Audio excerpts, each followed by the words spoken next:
Welcome for Looking for Mom's WildSea actual play, The Tales of Wind and Thorn. I hope you enjoy the story and our fantastic players. Amber playing Wenny, and Ardent Shankling Alchemist. Bandy playing Flot-Sam, and Ironbound anchored Navigator. Lucy playing Zavara, a Ketra Amberclad Tempest, and Andrew playing Otz-Za, a Mothryn Rootless Mesmer. I'll do a short recap just for last session and then we'll get started. Last session, sailing to Thol-Alum, otherwise known as the Sentinel, your ship, the Compass, flows along the tangle of the Blossom Shoals, just within reach of the deep down trench, which called the DDT, and then spying a huge piece of amber disgorged from the deepness below, the ship hard banks to collect opportune salvage. Once they bring this giant piece of amber on board, they all peer through it and they see that it holds a person inside. And the crew sharply break out a Ketra, Zavara, out of her stasis, and she breathes again for the first time in quite some time. Then each of them, Wenny, Otz-Za, Zavara, and Flot-Sam, they relive some moments of their lives in the past as the Compass sails onward throughout the Tangle. Under the captain's command, eventually Flot-Sam crashes the ship into the central pier of Thol-Alum's Tangle Harbor, setting up the ruse that the Compass is a pirate-damaged merchant ship seeking refuge. As Beanox, the quartermaster, awaits the port authority, the company of four followed the captain, TangleFang, down to her stateroom. TangleFang orders them to find out information, and probably a good job, legit or otherwise. She tells Zavara to see what living could be like ashore, and then decide whether Zavara will become crew or stay behind to build another life now that she's outside of Amber.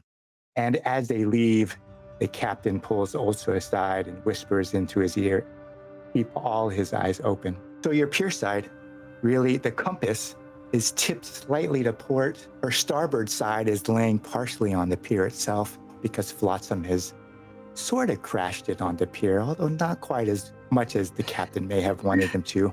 The four of you have been released from the captain's stateroom and you go sliding precariously down the gangplank because the gangplank is at an angle that it usually isn't, just because the ship itself is pressing against the pier. You slide down onto the planks of the pier itself, which is also slightly tipped, and the port authority, a small, thick man, is yelling about the ship itself for a pilot to chastise. Beanox, the quartermaster, just kind of gives you a wink and slides you on, trying to cover your escape essentially into the port with his giant Ectus body. You slide down the gangplank, and right at the bottom is this young boy, 12, maybe a small 14. He's somewhat bedraggled and his mouth is just agape, staring at the ship. He has a box of leaflets at his feet, and it looks like he's gluing them all over the place on the pylons. And he looks at you and he says, "Yous need a new pilot, I think. They're all looking for jobs, seeing that the Jays own everything. Or maybe you're looking for a good paying job for repairs. Here, take one of these. I'll get paid to glue them all over the place." When the boy looked at you what does he see? Otz-Za will be having a little bit of a hard time coming down that gangplank. He's going to try to use his wings to stabilize himself, with all the eyes kind of blinking in some weird rhythm. But for a Mothryn, he's like 19 years old. The typical lifespan is 20. So he's an old salt of a Mothryn, and he's kind of hobbling his way down. It doesn't mean to hold the others up as he does so. He knows that there are some more younger, eager individuals. I'm looking at you, Wenny, wanting to come ashore. When you're just a little boy, let's take one of the pamphlets. And what kind of species is the boy? He's darn it. It's like, I gotta keep the list, sorry. He's an Ardent. He's Ardent. He has kind of dark brown hair, kind of bright grayish green eyes. He's got no shoes on, and he's somewhat shabby, but he's young, got little freckles under his cheeks yet. He hasn't grown into his ears. They're a little bit bigger than they should be for his face. He's missing one of his front teeth.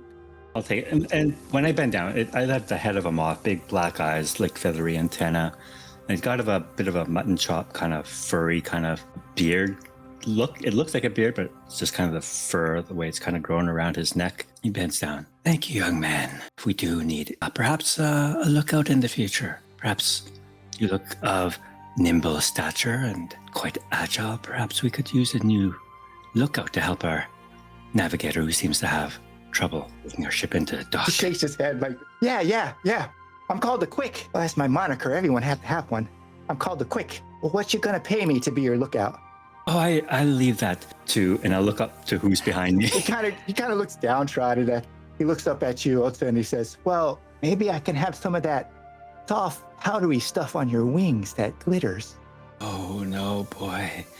You don't want this. You don't want this. Maybe when you're a little older and in need of something, or perhaps lost something, I can help you, but you're far too young. He hands Otz-Za the flyer. As Otz-Za looks down at it, he looks up at all the rest of you. You guys want one too? I get paid for as many as I get up all over the place. I hand out. The more boxes I get through, the more I get paid. Flot-Sam sort of goes over on his side and he rolls his barrel down the gangplank and sort of with some dexterity manages to get up and not roll over anybody else. Maybe Otz-Za had to sort of quickly move out of the way or something. Maybe. And he'll pick up one of these flyers and say, Ardent child, what is this flyer for again? And he's kind of holding it in front of his lantern, trying to figure out what these symbols are on this flyer. You pick up the flyer, you're not paying much attention to him, and all of a sudden he's knocking on your drum. Boom, boom, boom. He puts his mouth on it, and he goes, oh! Just so it echoes around. He goes, well, you can read, can't you?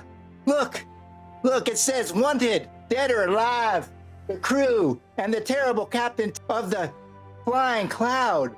I see, Ardent child. Perhaps you're looking for work on board the ship. You should talk to Captain TangleFang. What's your captain's name? TangleFang. Takes like 2 steps back. Oh, that's interesting. Like the TangleFang. His voice rises, cracks a little bit. Well, that's interesting. I see. Perhaps, Ardent child, have you seen any others like me here? No, there's not many like you. He goes to knock on you again. We don't get many of your kind. You're a novel. Right. I see. The lantern sort of looks left and the lantern sort of looks right. Be on your way then. I'll take some of these and hand them out as well. I'll help you. And he turns and passes them on to those behind him coming down the gangplank. Oh, shucks. Maybe I could have gave them to the pretty ladies. Oh, give them more. He looks over at Zavara and Wenny. I think, Wenny probably at this point side by side with Zavara. She's interested, in finding out as much as possible. So I think she's going to try to stick with whoever it is that she, can get the most information out of right now. My character, Wenny, is a young Ardent girl. She has sort of wavy light brown hair, green eyes. She is 20, a young and sprightly 20. She has round spectacles and a sort of, even though it's quite warm here, she's wearing a green and white fur-lined jacket with sort of leathers, adventuring leathers underneath. And on her shoulder, maybe on her back, maybe running around her feet, is her trusted Japanese macaque-looking companion. Although he does have a blue face, his skin, he's pure snow white, and his face is actually more of a bluish hue, and his hands, any bit of skin showing underneath the fur or in areas where there's no fur is bluish. And his name is Ronald. But yes, my character Wenny is probably walking briskly down the plank and attempting to grab our new compatriot Zavara through her arm, link arms with her, and just be curious as ever. So, well, have we landed somewhere? Oh, well, I think this is our first port. I haven't. This is the first time I've gotten off the ship since I got on. But yes, I don't really know if we're going to be tasked with anything specific here, but I have some things I really want to look out for. Are you staying here? Or are you going to come back on the ship? You're going to join our ship? I believe I haven't decided yet. So you see Zavara with Wenny in her arms side by side, a little timid at first. Now that she's officially stepped out of the Ember, she's out on the ship and in the sunlight.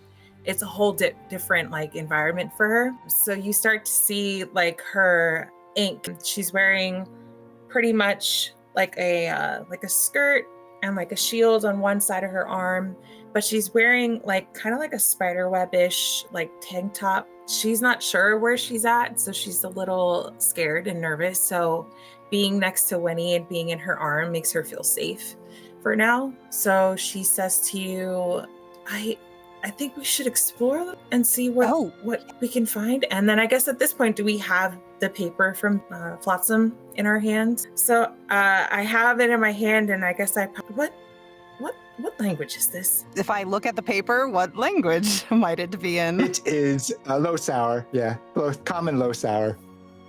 Okay. Well, I think it's in low sour. It's the common language among the ports, among the shipmates.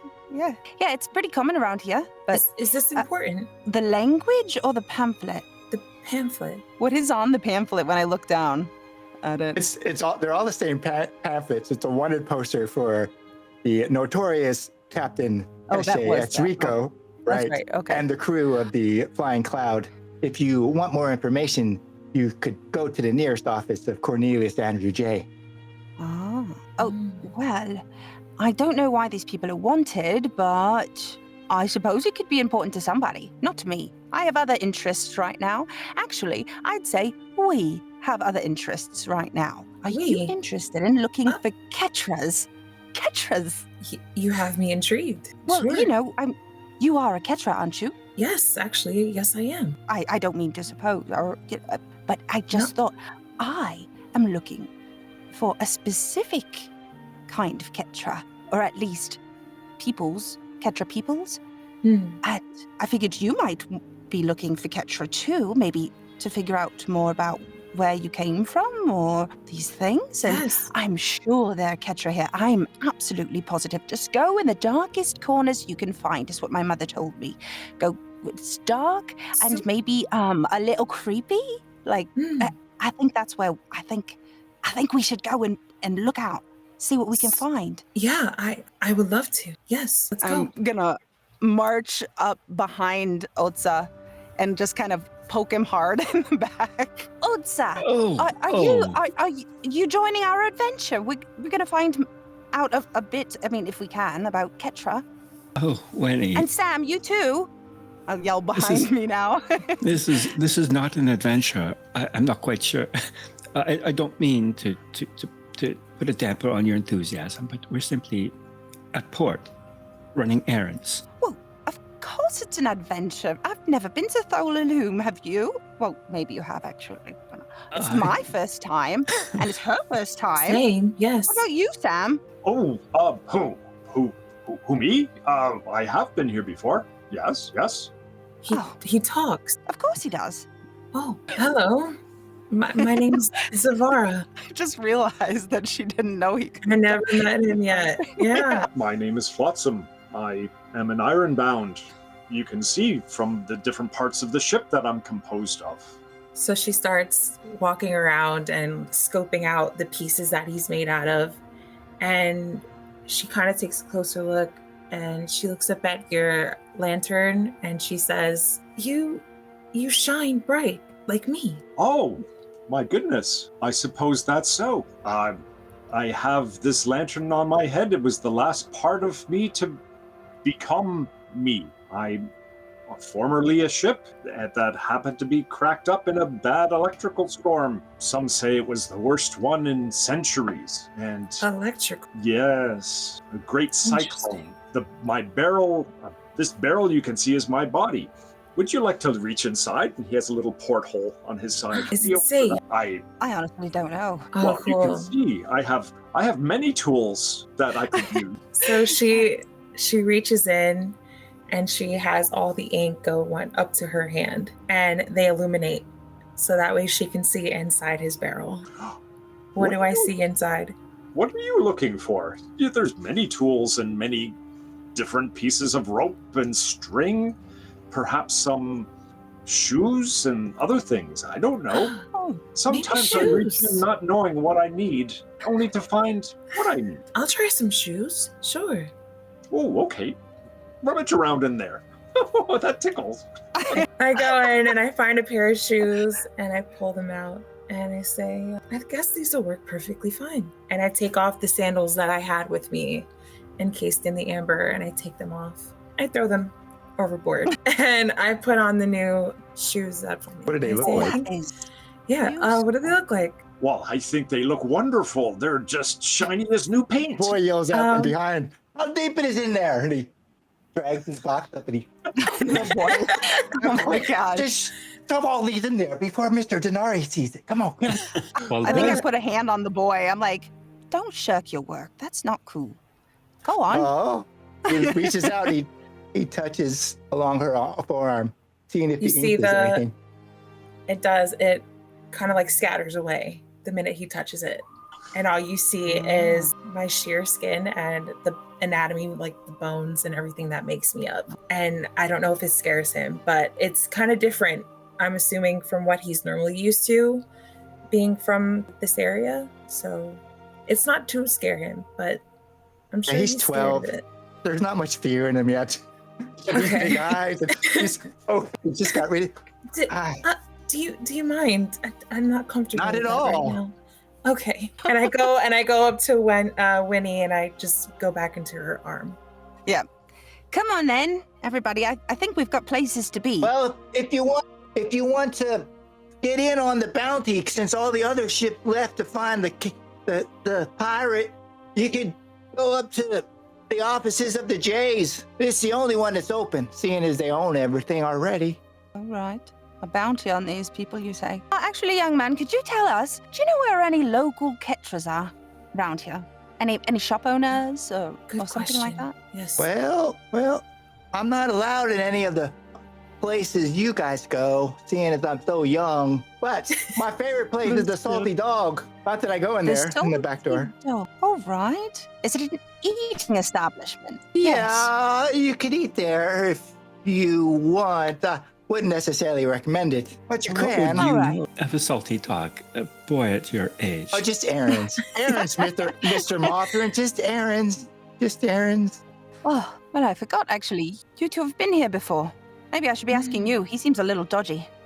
Yeah, I hear it has the best bowl of brown this side of the forest. See, the foresty sea. If you are into that sort of thing, do you actually drink Flot-Sam? Oh, yes, it lubricates. Fascinating. It goes in your barrel. You could see that there's some stains, perhaps. It goes in and it doesn't really go anywhere else. There's a little float on his lantern. Yes. One quarter full. Perfect. The Salty Dog's at the Coolette. That's the lowest level for us, commoners. And then there's the girdle and the crown. They're higher up. Are you going to go up the stairs? You're going to go up on the lift. These old bones, I think, will require the lift. As long as you have the scratch, that's good. I'm going to bend down and try to get to this kid's level. And I'm going to ask him, is there any trouble we should look out for? Well, there's the Jays. Not many people like them. Maybe if you're a friend of the Jays, you keep it low. And, well, be quite frank, this one over here's mouth goes a lot. And I don't know if I'd be flipping the name TangleFang around often, seeing as that's a pirate's name. One is an old pirate's name. A pirate's not welcome here. Is that it's not a normal thing? Where's she from, Mr. Mothryn? He's new.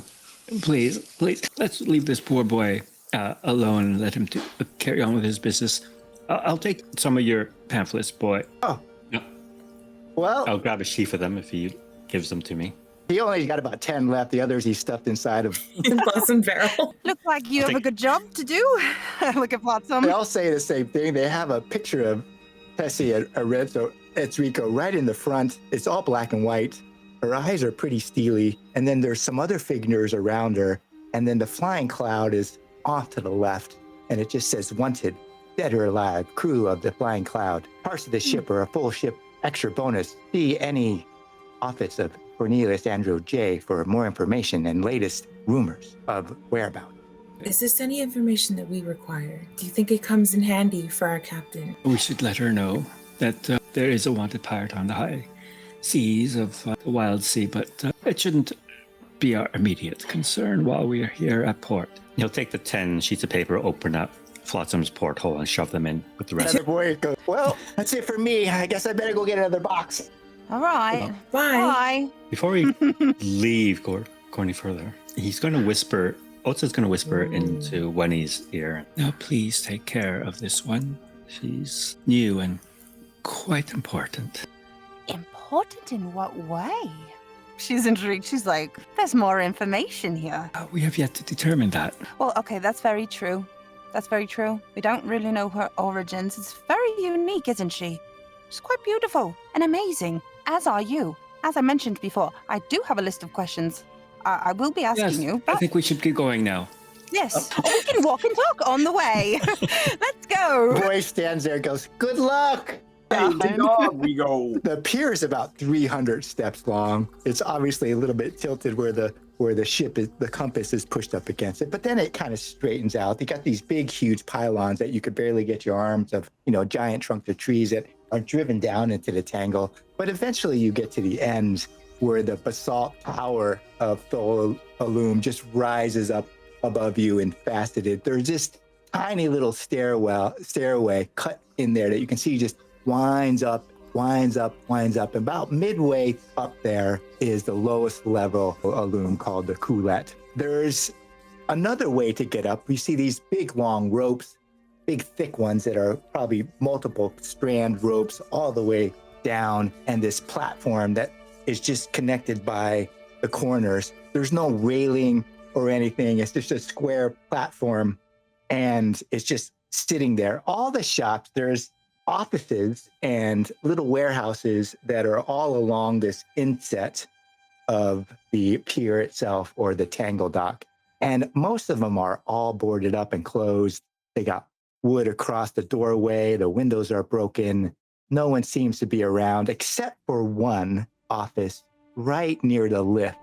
It's lemon yellow or yellow, bright yellow with this slash of blue across it. It's freshly painted, and there's a tall Finnish man with straggly kind of beard standing in front of the doorway, just looking down at the pier, at you four, and the ship itself. He's probably 25 steps, 30 steps from the platform of the gondola, and the stairwell or the stairs of Thol-Alum start near the right corner of his building and start to wind their way up, all the way up. Do I recognize those colors? Is it like of the J, the Andrew J? Yeah, it's the flag colors of Cornelius Andrew J, or the company. The corporate colors, the flag they fly on all their merchant ships is this yellow flag with a slash of blue, or a line of blue, really. Otz-Za will turn to the others and says, this is truly odd. This is usually much more of a bustling port than it is now with all these buildings closed. Something here is amiss here. I would like to approach and talk to that man over there, but I'm not quite sure if it would be prudent to have all of us there, especially you, as points to Zavara. Would you like to split up and meet up somewhere else? The Salty Dog? Or maybe somewhere less shady? Someplace less salty? Less salty, sure. I think, let us know if you want to go in yourself and find out some information. Absolutely. And then meet us maybe at an establishment higher up. Do you know of a place that we could meet? There is an apothecary I was hoping to visit while we were here. Oh, lovely. I believe it is on the Coulette. That's a second tier, right? Right. The Sentinel, or Thol-Alum, has 3 levels. The Coulette is the lowest level. It's where the working class lives. It has many it used to have many eateries and bars and common housing. And then the Girdle is a little bit higher, merchant level, better off captains, officers, families that have lived there for a while, merchants who are doing fairly well, or that used to be. And then the top level is called the Crown. Very top of the basalt monolith itself is this flat, kind of faceted top where the oldest of families, when this spit was established, live. Big houses, big granite houses, stone houses, big money, that sort of. I think the apothecary that Otz-Za would have associated with would be at the lowest level, the Coulette level. Perhaps a little on the shadier side. So there's this apothecary, but these signs are disturbing. I'm not quite sure of the state of this port, or even if these establishments are open anymore. Maybe it would be agree. best if we stick together. I'm not. We could Something just of wait this area, yeah. outside Mm. and just look around, have a look around right here, and just wait until you come back to us. That's absolutely fine. I mean, I'll trust your judgment and Sam because, you've been around the block, I guess. It's fine. Okay, stay here then. Stay within sight, though, please. Don't go wandering off. It can be quite dangerous, especially for those who are unaccustomed to this place. Right. We'll just be standing here and appreciating the view. I look back down the pier. Is the young Ardent boy still hanging out there? Yeah, he's probably about 10 steps. He's putting in a little bit of saddle off loose in his jaw. Boy, come here, please. Okay. Yes, you. Hey, buddy. Now, what do we do in the way of money in this world? Scratch. Is there It's such a called thing? scratch. It's like Scratch? pocket lint. Yeah, you have scratch. You can pay for scratch for everything. There's no coinage. There's nothing like that. It's mostly found items. That's the way to describe it. Scratch really pays for everything. It's kind of like minor salvage. A pin. We don't have it on our sheet. We have none. No, it's just called scratch in the book. Like everyone has enough scratch for meals, what to eat, how they flavor it, that sort of thing. The boy is working for scratch.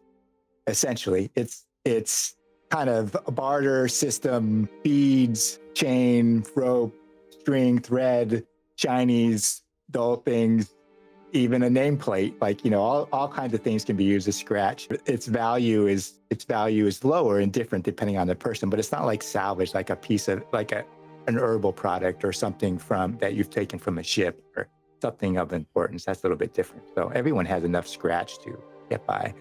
All right. He'll take one of the buttons off of his vest, which looks a little tattered anyway, and just kind of rip it off, a little brass button. Here you go, boy.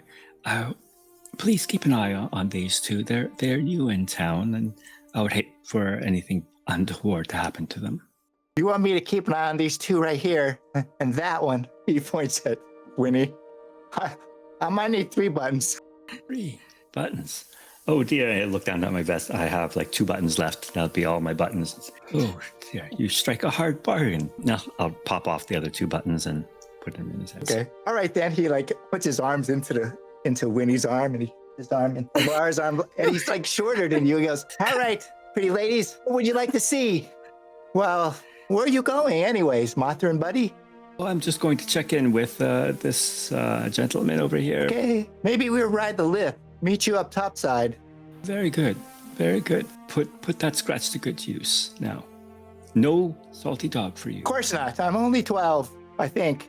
Very well. Thank you, boy. Oh, we'll meet you up there. Mr. Flot-Sam, Hi, Otz-Za. would you be so kind as accompanying me to Cornelius Andrew J's abode? Perhaps you can look a little bit more intimidating, too. You can do that as well. Maybe dim the lights. And the light. A bit more menacing that way. I'm sure he's got a little thing. He just turns it so it's got like a little slit of light. Yeah.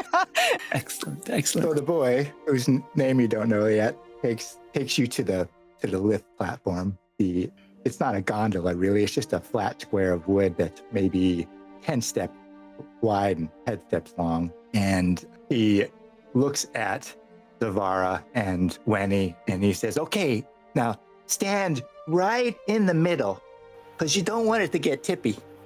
Oh, okay. Sure thing. I love heights. I grew up around heights. This is nothing for me. And I'm just I just start maybe twirling on, not crazy. I don't want to make anybody else uncomfortable. I don't want to shake it too much, but I'd assume I'm pretty light and quick on my feet.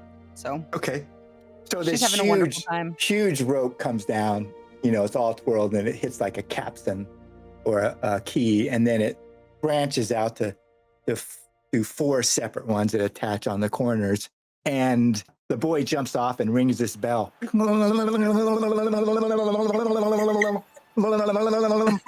jumps back on into the middle, and he goes, "All right, get ready." And then you feel it jerk a little bit, and then it starts going up and going up and going up. And he looks over the edge. He goes, "You think they're gonna be okay there with the J, man?"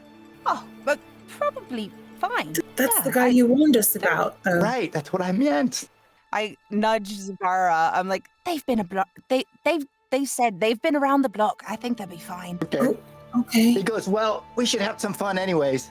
You're pretty way up there. I mean, a fall from this height would kill both of you.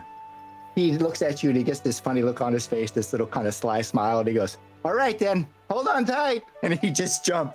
He lands on the corner and it goes, the whole platform. Oh, Oh my gosh. You guys have to do a reaction roll of some nature to woo. hang on. Does that work as like a sort of catapult? It's like a teeter-totter, but it's way up there. Okay. I'm gonna do Grace along with Flourish. Okay. To see if I can make the landing. Even though I have no idea what's going on. And I'm just here for the adventure. You just hear him whooping up. He's just holding on by two hands. His feet are like over open air, and you just hear the little boy go, hold on!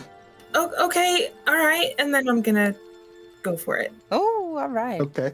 All right. So I guess I follow suit and I try to grab on and make sure that he doesn't fall. What do you think the conflict is? You like actually try to grab him, Zavara? You think he's in danger? Is that how you move?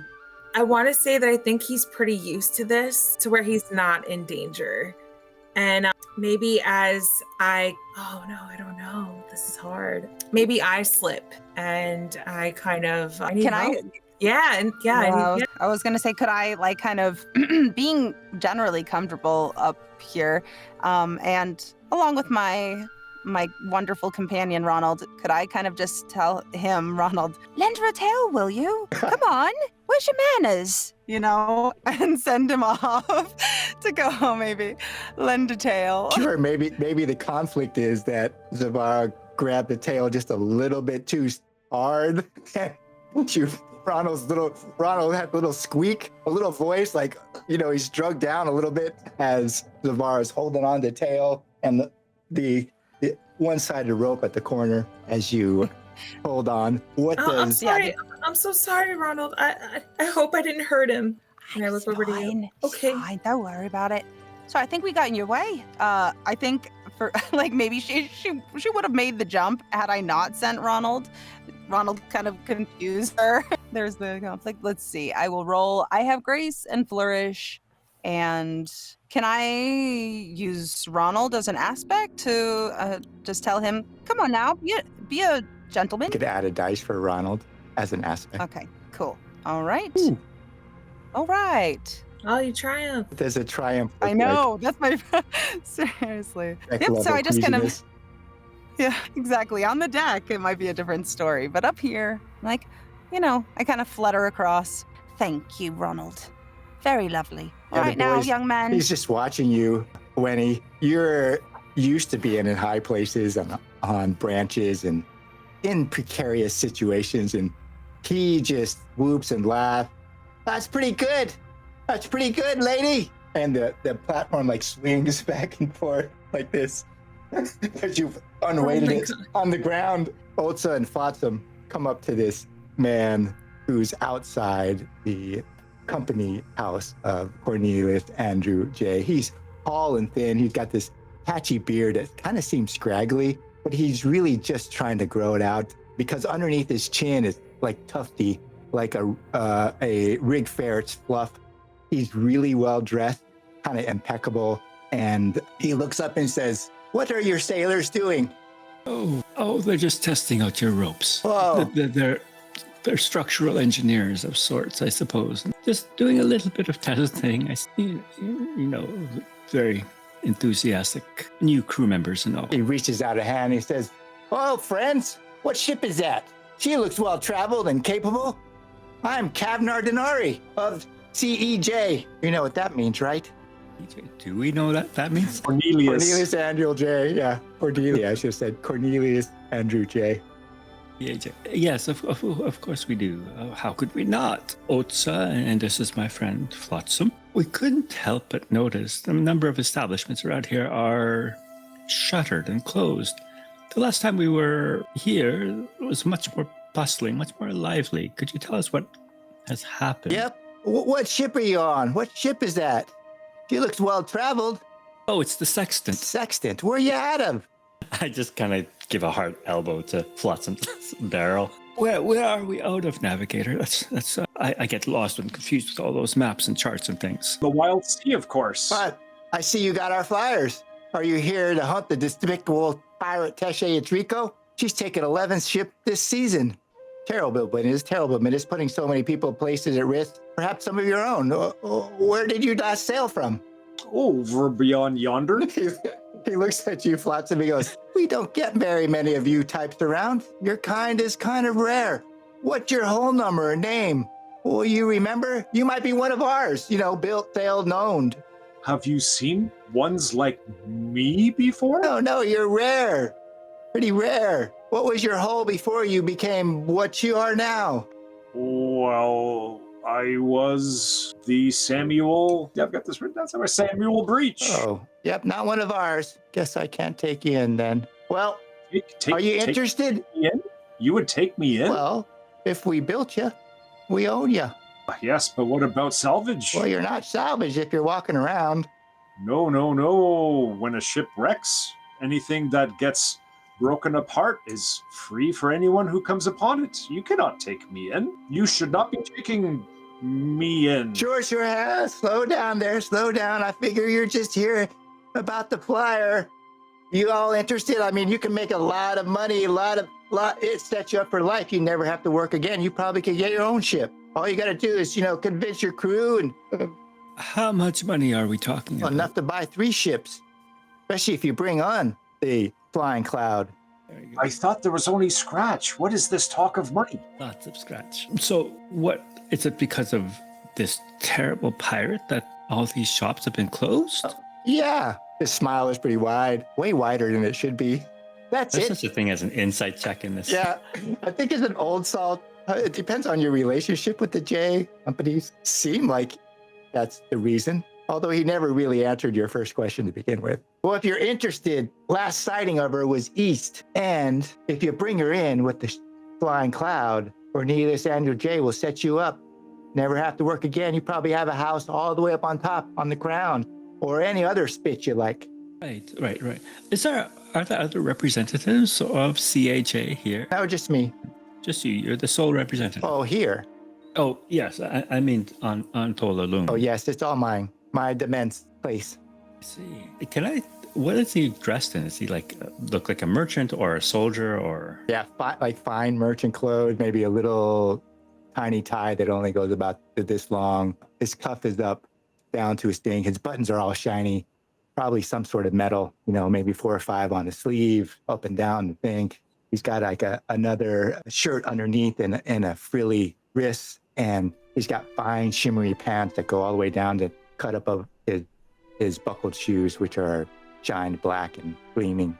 Is this post always here? Was this post here the last time we were at port in Tolalum? Yeah, the Jays have posts at most places. I think depending on how long it was that Otz-Za has been here, maybe it hasn't been that long given his travels. But when he was last here, it was pretty bustling. It's pretty rare. Even the captain made a comment that the pier was empty because it's usually not. Usually there's 10, 12 ships and it's a bustling port. The Sentinel is smack dab in the middle of the Blossom Shoals. So it's a pretty common waypoint for most merchants or anyone else who comes through the area, whether they're just explorers or seekers. But the port is pretty empty. And as far as the boy has told you, it's because they're all out hunting the pirate. Mr. Flot-Sam, it would seem our business here might be a little short if everyone is out there hunting for this dreaded pirate. Perhaps we should find our friends, as he looks up and sees a swinging platform. Yeah, it's way up there now. You just hear the boy. You can hear the boy's voice swinging all back and forth. What's Zavara and Wenny doing as this platform is going further out and further out on this big rope? When are we gonna stop? Is there a way? Yeah. Okay. I'll stop. I'll slow it down then. Hold on. I'll slow it down. You just gotta move opposite of it. He runs across, hold it, runs across, and it slowly settles down. Just as about it reaches the first waypoint, which is the coulette, and it kind of comes up to this wooden dock really for the platform, and He goes, well, careful stepping off here. And he goes off first and he puts out his hand. Come on, I'll help you. We got it all tied up. I take his hand and I follow. And I think I'll be right behind her with Ronald, making sure she doesn't, miss a step. He looks down and goes, well, you think we should send it down or make them walk up the stairs? Well, that's not very nice. Did you see Flot-Sam? Oh. He can't roll up the stairs. I'm gonna send it down. Oh, right. He walks over to this like brass metal thing with all these buttons and it pushes the couple and you hear the winch go. And then it starts to slowly lower the platform back down to Otz-Za and Flot-Sam. The boy looks up at you and goes, are we just waiting or you want to go see something? Oh, well. What were we instructed to do? Wait for them. I think we're supposed to wait. I think they said you wanted to go to the salty dog. Oh, you're a troublemaker, aren't you? Oh, he paid you too many buttons, I'll tell you. All right, I guess we'll wait here. Anything interesting? Anything new in town besides these flying ships? Nope. Well, Nothing. Everyone's out of work. Well, most of them. Why's that? Well, the Jays bought up all the ships. Oh, really? Yeah, that's why I'm hanging up stuff. Because it's hard to find a cabin boy placement when the Jays own everything. Right. Cam said I shouldn't be a sailor anyways. I'm gonna lean over to Wenny and whisper in her ear, Do you think they have anything to drink at the Salted Dog? I've been in Amber for quite some time and I am kind of thirsty. I don't believe I got the water you gave me on the ship. So... Well, that was a matter of crashing into port, but I know. I shouldn't have fallen, really. I usually have quite good balance. That was really odd. No worries. But I think we should follow and, maybe see what might happen. Salty Dog's got lots of drinks. Not that I would know.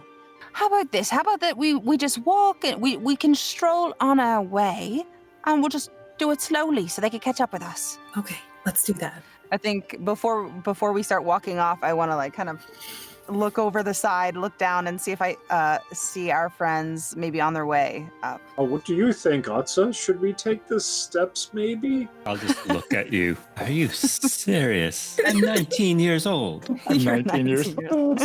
Okay. As long as you hold my, well, I guess you could call it a hand. Oh, I think we should have a talk sometime, Flot-Sam. Okay. So Flot-Sam and Otz are going to wait for the platform and go back up. Okay. That'll take some time. And the boy really doesn't want to wait for them. Okay. I'll show you where the Salty Dog is. Ready? All right. I guess let's go. Let's see what's in town. I'm sure they'll find us. I'm sure they'll find us. Did you say that there were Ketra there, or was it just that was a food establishment? Do you know where Ketra are around here? Well, she's a Ketra. I think there's one Ketra there. My gams won't let me talk to them. But you're talking to me. Well, you're not them. Oh, those specific Ketra. Why not? Yes. My gam says I shouldn't really talk bad about people. You What ask is a lot of gam? questions. Gam? Well, not your mother, but your mother's mother. Oh, gram, like a Grammy. All right. A nan or a nan. Okay. I understand. Right, my gams. Okay. Well, onward then, I suppose. Slowly onward. We are wanting to let our friends catch up. Oh, are you old like the old Mothryn? We can go slow. You look old, but we can go slow. We don't have to do all that. We just want to wait for our companions. That's all we're saying. But we are going to the Salt Dog. Just give us some time. Well, we this is our first time here, of course, so we haven't seen any of the businesses on our way. You go to the Salty Dog before they rise, or you wait for them to rest? I'd say we're like strolling. So where we're like trying to take our time. Yeah. I don't know what timing that would put us at.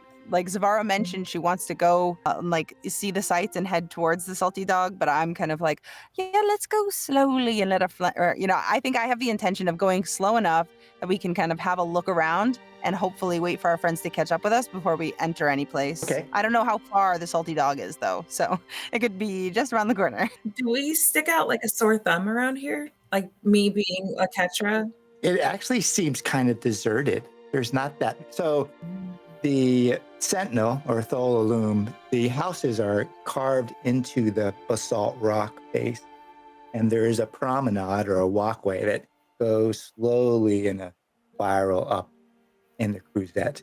The stairway meets the cruisette, but then this kind of slow promenade just spirals all the way up through the cruisette and then through the girdle and then up to the top of the crown. And most of the houses, there's some, but most of the houses are carved into the rock face itself and look out over the Tangle. The promenade is wide, and there's some little houses that are not against the wall itself.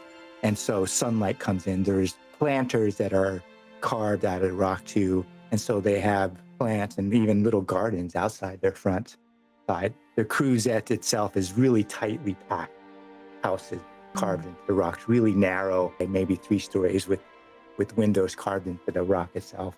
And the boy takes you around the cruisette. It's not really all that far, There's a banister that's probably half the kid's height or lower, so you don't fall over the edge, but the people of the Sentinel really don't have that much fear of heights. He probably jumps up on that banister and, twirls along, and he's only about this far from the edge from falling all the way down. And then he jumps back down giggling. If you look at him, it takes your arms. It's not that far of a walk, maybe 10, 15 minutes around. You just maybe go a quarter turn around the cruisette itself, or around the promenade that's just in the granite or in the basalt itself. And then he takes you to the stairwell that's carved down that goes down into the dark and then kind of bottoms out. There's a little light or some sort of glowing substance at the bottom, and then it goes out and goes, "Well, it's down there. You ready?" Takes a listen. "Well, sounds pretty good. Yeah, there are a lot of people there." "Well, it is the middle of the day." You mean we need to jump down? Why did we come up to go down? "Oh, no, you just have to go down the stairs a little bit into the basement." A basement? There's no sign. Is there a sign for this place? "You don't need a sign. I tell you, that's the salty dog down there." Oh, interesting. And you say there's one Ketra there? "Yeah." I don't know about this. What do you think, Zavara? I'm having second thoughts now. I don't know. You never mentioned it was in a basement. "Are you afraid of the dark? It's not that I dark am down the there." dark. Oh. Well, he looks at you, goes, I think I give a look to him like, "Well, that's a statement. Wow. You are the dark." Well, I mean, you did come out of the dark. We did pull you out of the dark. I guess that's not untrue. But maybe, I suppose, I think we might wait for our friends before we go At this somewhere. point, I think it's best we go in a group rather than just the two of us. So Otz-Za and Flot-Sam eventually make it up to the lowest level called the cruisette. And you probably see them at some point walking around counterclockwise, really, the promenade or main street or main path that's carved into the rock face of the basalt. I assume you just go and regroup with them. You see them there. The boy is just kind of kicking the ground a little bit as he's waiting. What do you all do when you regroup? I wave him over. "We're over here, salty dog." Oh, I look. Did I tell you, young man, not to take to the salty dog? It was my fault. I might have went against your orders, but I think it's best we figure things out together. Right, we just wanted to have a look about, but I mean, we did decide to wait outside the establishment. We did not enter shady, salty establishments without you. So here we are, and here you are. What did you find out? Not much. I think they're preoccupied with catching this dread pirate. I'm not sure why that would have affected the business here. This place is a bit of a ghost town now, which is concerning. Yes, the boy actually told us something that these J people have basically bought everything up. It's a monopoly. I've seen it before, but yeah, everything is owned by them. What is the monopoly if they don't have The ships? businesses to run and earn money with it? Yeah, I don't really know. Out of game, what shops are formerly present and what shops are present? So Salty Dog is there, but what has closed down? Any specific targeted kind of shops, or is it just sort of general? Just down at the pier, all the other merchant shops besides the J shop is.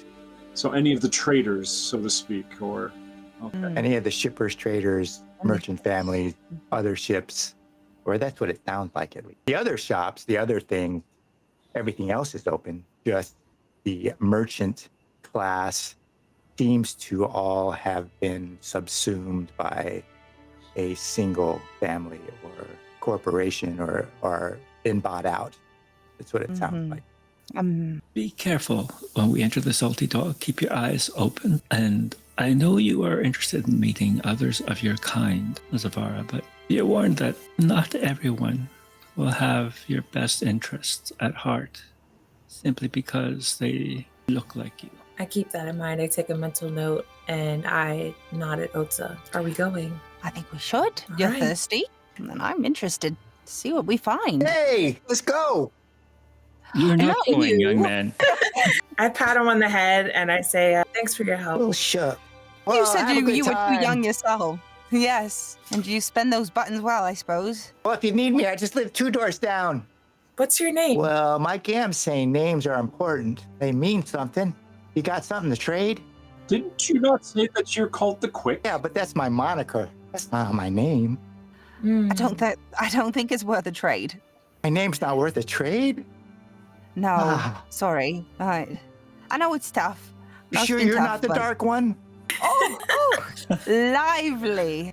Absolutely lively. First you call me old, and now, really? I'll tell you what, Ardent child. You give us your name, and you could reach into my porthole and pull something out. Ooh. That sounds good. Okay, bend down. I'll whisper it to you. My name is Echo the Swift. Pagoda? Echo.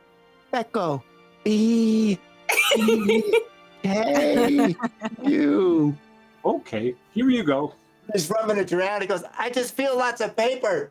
Maybe I shouldn't have put a whole box of pamphlets in there. Well, that's them's the breaks, What kid. did he come out with? A pamphlet, I suppose. That's great. More work. Perfect. Looks like you have some more handing out to do. Well, I got 3 buttons anyway, so that was a pretty good deal from the Mothryn. He must be getting old. All have fun. right. All right. I'll reach in and pull out a little piece of string that's been wound up into a ball, and I'll hand it to him. Well, tell Sigra I sent you. Sigra. Yeah, he's the Ooh. barman. Right. Oh, all Aye. right. Giant gal. Like his head just barely touches the top. He's big. Biggest cow I ever seen. He's bigger than Wow. you. Impressive. All right. I loop my arm in with Zavara. Okay. We tell him you sent us. All right. And if you need me, I'm 2 doors down. So long. See you. He just stands there and watch you walk down. I walked into You the better dark. stay there. Yeah, I'm like looking behind me. You Yeah, actually right? look really good. Who's going? I think to the I'm arm in arm with you, and I'm just kind of marching forward. I'm ready. Alright. So we'll go in first. Yeah, the houses and stairs and masonry are really cut in the rock. It's exceedingly well done. The Sentinel has been here for a really long time. It's one of those spires or spits that simply will not be taken over by the Tangle. It would take a really big Tangle quake or something to topple the Sentinel or Thol-Alum. And that's why it's this stable kind of fort in the middle of Blossom Shoals. Whereas other spires, other places people live temporarily, they're always at risk because a Tangle quake can just obliterate them. But the Sentinel being built out of basalt rock that goes deep down, probably to the base of the Tangle itself, really has stood for as long as people can remember. And that's why it's been here for so long. You go down these steps that are really well cut, perfect angles. They may be a little smooth from wear and tear over the decades and centuries even. And there's a inscribed archway, or they've chiseled in a rope around the archway, just added a stone itself. And it's black, shiny. Flot-Sam's light just kind of gleams off the side. He maybe sees little pale veins through the basalt itself and little cracks. And you start hearing music as soon as you're near the bottom, go through this kind of big archway, and then it's just bright. It's as if the floor above it doesn't exist and the floor above that doesn't exist, because it had this cathedral ceiling and holes in the side of the wall where light kind of shines through from outside. And all the tables come up from the bottom on pedestals, like they're carved in. The place is pretty darn full. The bar is this long stone bar that wraps around, and then there's little cubby holes that it looks like people are sitting with some sort of fluorescent fungi or something is held in these kind of thin amber lanterns that shine down on the table. There's this huge gal behind the bar, the biggest gal you ever seen. eyes everywhere, 4 arms. It's just a massive bartender. There's a few seats there, and everyone kind of looks. There's some sort of string instrument playing in the deep back, and it kind of slowly comes out. It feeds out from the back, but it's kind of this soft kind of ambient sound from the back. There's a lot of murmuring, but it's a pretty quiet place otherwise. And this big gal just kind of looks at you and nods. Hey, y'all on that ship? Which one? Well, the only one that's down on the pier. News travels fast. Yeah. You looking for anyone? Sailors, maybe? And you see like 10 or 12 heads on the bar just pop towards you. Like they're listening in. When he goes, you need any sailors? Oh, no. Are you Sigra? Yep, that's me. What do you have to drink? Powder fruit, peach-glow, bourbon, amber wheat. What's the most popular local thing? I'll do what the locals do. Right. I'll have one Same. of those. Right. Same. All right. Clear lightning. Clear lightning? Clear lightning? Yeah, it looks like water and it tastes like lightning. Right. Well, that sounds delightful. I'll pass on that. I'll just have a tea for now, if that helps. Yeah, you probably shouldn't be drinking anyways. And why is that? Where are you from? Where'd they find you? How do you know they found me? Well, We have some very odd people around here already. Well, Okay. is there a place we can all sit together as a group? well, you can sit right here by the bar. There's 4 seats. Move over, Jessam. Flot-Sam? Otz-Za? After you, gentlemen. I stand back and I whisper into Wenny's ear. There's something going on here. Something seems a little odd. Like, how did we know? How did he know we pulled you up somewhere? That's very odd. I mean, to me, you look like a Ketra. I don't know. Although, you are the first Ketra I've ever seen, actually. But despite that, I know, rough description. I don't think I would have just assumed that information. A little bit odd. Agreed. He takes out this big bottle that's just crystal clear, puts it on, and he puts 3 little cups. And then he comes out from the bar and he goes, well, you all could drink. Maybe your friend and I take a walk. Is he referring to me? Well, sure, I'm referring to you. Excuse me, you're quite forward. Well, that's what happens when you're big. I don't mean any harm. Maybe there's someone she'd like to meet, a friend of mine. And who's this friend of yours? Maybe she could help him out a little. In what way? You could have some of the lightning while we talk. I turn to, and I have this look of like uncertainty. And I kind of look to you. I'm assuming at this point, we're kind of like in your lead. Do I follow? Wait. I look at Otz-Za too. Like, No, this is not normal. Good bartender, Sigra, I believe, would love to take you up on your invitation, but we travel as a group. That's fine. Maybe you just look at him first, and then we let your friend decide what she does. All right. You can have a couple drinks for free then. Grog all around. All right. Let's go. Wenny's suspicious. So she's like, I don't know. She Yeah. gives Otz-Za and Flot-Sam a look like, Yeah. should we just back out? Like, this Yeah. is crazy. This is, I totally agree. You have very good instincts, Wenny. It is Right. highly irregular to accept an invitation from a stranger to meet another stranger alone. Well, did you hear? He also kind of seemed like he knew more information than he should about our new friend. It seems very suspicious. And then all of a sudden he says he's going to offer us free drinks. Free drinks. That's very odd. Didn't the child say that he knew of another Ketra that was here? Yeah, and he says his gam recommended to not talk to them. But I am them. Maybe Sigra has this Ketra. Maybe that's who we're looking for. Or I'm looking for. I'm gonna lean over. Sigra, this friend of yours who's interested in meeting our friend, they wouldn't happen to be Ketra, would they? Maybe. Oh, my good friend, Sigra, we need a little bit more information from you before we wander off with some stranger. Like he's a huge gal and takes this big giant breath and just lets it out. He looks at Zavara and he goes, my friend doesn't have any ink left, if you know what I mean. I'm taken aback and I lean back, like intrigued. Can I help? I don't know. Maybe. Maybe not. Worth a shot. Before he drinks himself down that hole too far.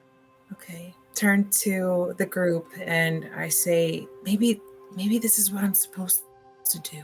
Maybe. I think I won't take a drink. I changed my mind. That clear lightning sounds horrible. But we can go. We if you have an interest in going, which I mean, I'd love to meet another Ketra as well. I would love to follow you, though. I don't think you should go on your own. Okay, lead the way, Sigra. You, gentlemen? Are you... Is Flot-Sam gonna stay and keep drinking, or does he want to come and be like the big, intimidating Ask if navigator? You like. Ask. All right. So I turn over to Sigra and I say, I will indeed help, but I believe I need some muscle with me just in case. Foray, if you understand. He looks down at his feet and he goes, I ain't big enough. Oh, you're not safe. I mean, you are, but I trust my navigator more than I trust you at this point. So I turn over to Flot-Sam and I say, give me 1 second. And at this point, I think I see him like just chugging or like, saying, oh, another round. And it just spilled out. Yeah. I need your help. How may I help? I believe you were a bit intimidating with Otz-Za down there. It seems like it was a success in a way. Do you mind helping me? Any way I can. Maybe shine your light a little brighter this time. All right. Just keep an eye out. I don't have any eyes, though. Well, your light then. Keep a light out. Keep a light out. Zavara and Flot-Sam are going to go with Sigra. Is Wenny and Otz-Za going to stay at the bar, or are they going to go with her? No way, I'm not staying. I'm going with her. Notebook in hand. A notebook in hand, like one hand on her shirt, the back of her shirt, and will not let her out of sight. I think maybe instinctively have this feeling of protection towards her. She's new. I mean, she's quite possibly much older than me. I don't know, but she's new to this world, it seems to me. And also, my friend Otz-Za has already kind of said, keep an eye on her. She's special, so there's no way I'm letting her, put herself in harm's way. So, and I'm pretty suspicious. I look at Otz-Za like, yeah. So we're gonna follow all the four of ground. you. Yes. Okay. But I have Flot-Sam kind of in front of me. I'm like side by side with him, so I want him to kind of be my bodyguard per se. Okay. So you and Flot-Sam are right behind Sigra, and behind you is Otz-Za and Wenny. You go through the bar. It is pretty packed with all sorts of residents or of the Coulette. Ardents, Actus, Gal. You might see a Zelicrae here and there. You don't really see any Ketras though. And Flot-Sam gets a lot of looks because there are no Ironbounds anywhere. There are maybe one or two Mothryn, but there's not many. And it's a fairly dark place, even though it has those kind of lanterns. And you go way in the back, like you're traveling in this carved out cavern, really, that's carved into the rock itself. And it slopes down a little bit, and then it gets darker. And you go through this section where there's, crates, broken crates, and looks like the gear from the bar, and plates, and probably past the kitchen, really. And then there's this open area that's just flat black. Blossom's light kind of shines through it, and Sigra stops and kind of presses himself against the wall and got his chin in his chest and says, well, he's in there against the wall in one of the old booths. Blossom's light kind of shines in there. I look up to Flot-Sam. Do you see anything?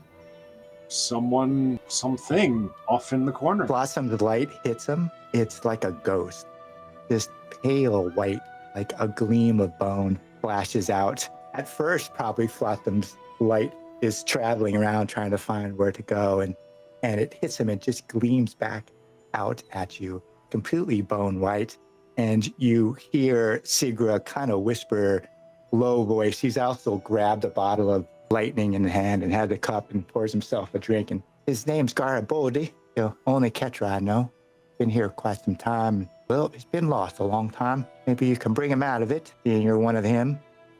Why is he in this room? He likes the dark. I nudge Flot-Sam and I tell him to dim his light a bit. I was just going to do that. Awesome. I turn to everybody and I say, should I help? One moment. And you'll see Otz-Za's wings just kind of extend out beside on either side. You can see the eyes starting to scan the room. I'm going to use one of my aspects, 7-eyed scrawl, to use my eyes on my wings to scan for any kind of heat signatures or ghosts or things that we cannot see in this room. What would that look like to Otz-Za? Well, this the eyes, what they would look like? Oh, what would it look like if he sees something? He's looking for danger, ghosts. Let me look at the Yeah.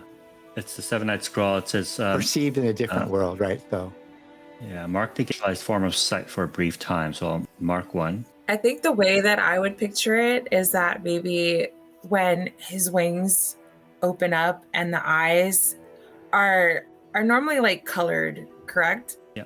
I think when he's trying to look into like the dark or see something differently, they turn a pale color, like ghostly, as if they're trying to figure out if they can see something they've never seen before. I think that'd be sick. Yeah. So Otz says you look out there, or tell them to wait in this darkness. Everything kind of goes bone white, except for that figure who now is completely black. And then it fades back out, kind of this heat signature where you just see him or what that figure is in a bright light, like he is when Flot-Sam's light shines on when he flashes. And then all along the wall are these shadows. At first you think it's just so dark in here. It's carved into stone. There's faceted, even in this place of the Sentinel, one of the earliest, maybe deep places in the Sentinel itself. But then you realize that those shadows move a little bit and have shapes that are oddly Ketra-ish. And they seem to swirl around that bright figure and even kind of settle and fold into the floor itself and come back up. But they never leave a surface. They're not out in the air or in the open space. They are along the basalt, along the stone itself. Some of them may slide down to occupy the bench across him or across the figure table, Garbodi. He's flat out table, really, in your eyesight, laid out, and that's what Otz-Za sees. I believe this one is in great distress. I believe his life is scattered. I don't know how you would be able to help him. I was too once scattered. I think maybe I start to grab the doorknob and my hand starts to shake a bit because it's starting to resurface something within me. And I say to Otz-Za, I think I have to do this. And I pull the door open. It's dark. It is dark. Is some light still there with me? Otz-Za, Yes. Flot-Sam, are you still lit dimly? Yes, he's kind of trying to follow some of the patterns as they move around. You can't really see him, Flot-Sam. Only Otz-Za can see them with his eyes. You just see shifting shadows that just look normal necessarily on the faceted wall. They don't really appear any different to you until maybe Otz-Za talks about them. But Okay, so I say to Flot-Sam, I grab him by his hand and I say, just stand here for me. And I bring him in the doorway and I'm gonna bend down and touch the floor.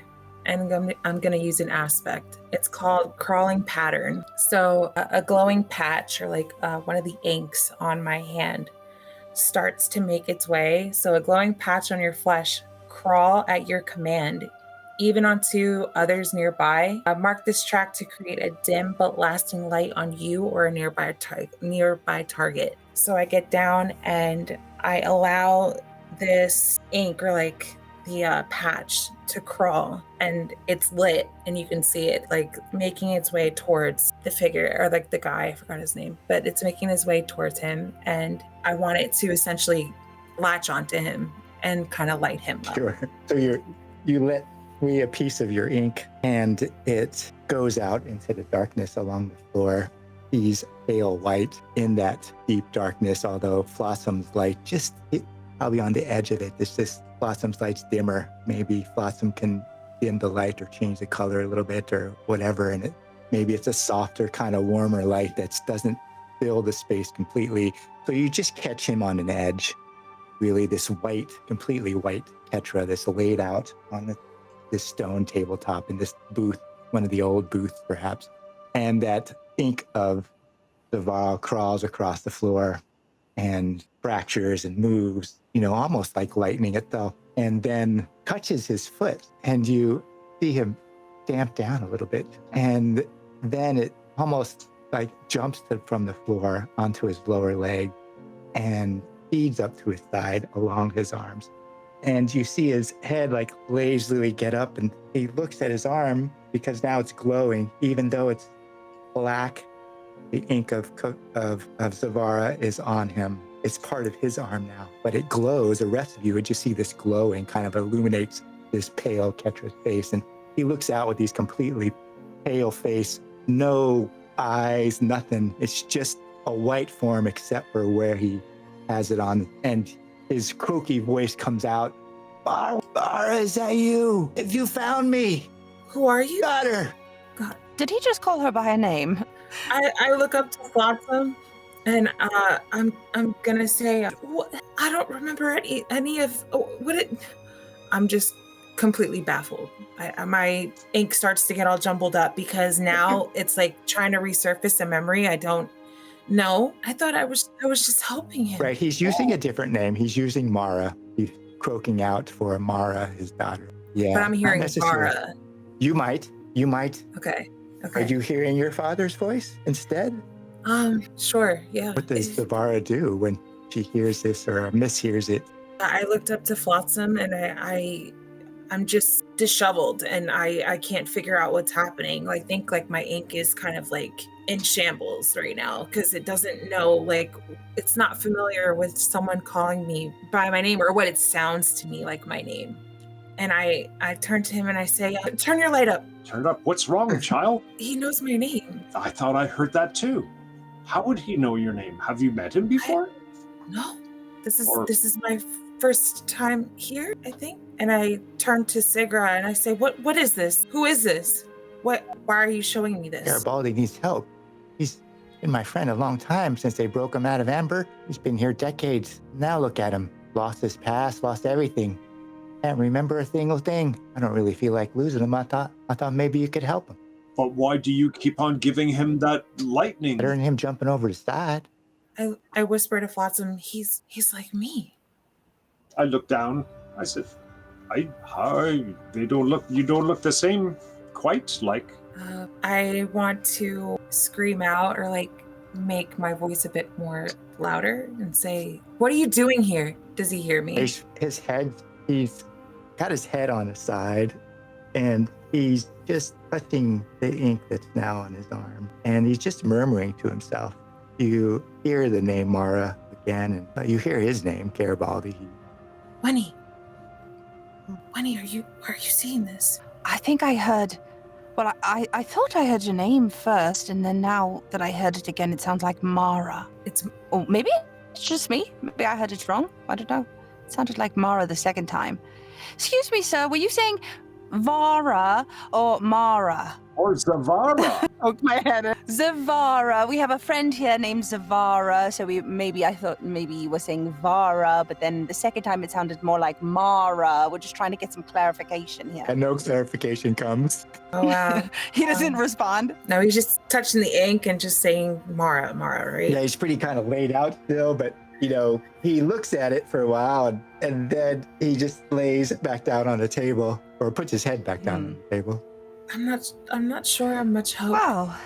You're still at the doorway? Yeah, I didn't go in. He's about 20 paces in front of you. That's what I figured. You're all standing in the arch, like looking. Yeah, I think I over her shoulder.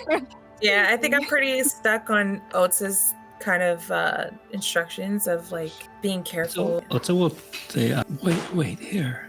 Let me see if I can find the truth of the matter. He'll walk in, and as he does so, he'll reach into an inner pocket, take out a small dried leaf, start chewing on it. This is my hallucinogenic leaf specimen, and I'm going to use my shard of dream, consume a specimen to experience a thought or memory from a nearby individual. So I'd like to chew on this leaf, go into something of a dream state, sit in front of him, touch his arm, touch where the shadow ink thing is. Be careful. And all the eyes just have to turn that like ghostly shade of gray and focus on this individual. He's pale. He's a pale white, ghost white, bone white Ketra, except for the ink that Zavara has given him. You reach inside or touch that ink and he's empty. There's no memories inside him except for that memory. What memory did you send them, Zavara? I said if I have at least a little bit of memory left, I think I might have given him memory of what it feels like to be a Ketra and have that splotch of ink and maybe resurface some type of like feeling of having a bloodline again and feeling like he's not alone. Even though he keeps saying Mara, Sure. maybe that's what's resurfacing his memory of being a Ketra. Yeah, so you feel that. Well, at first it's all Zavara.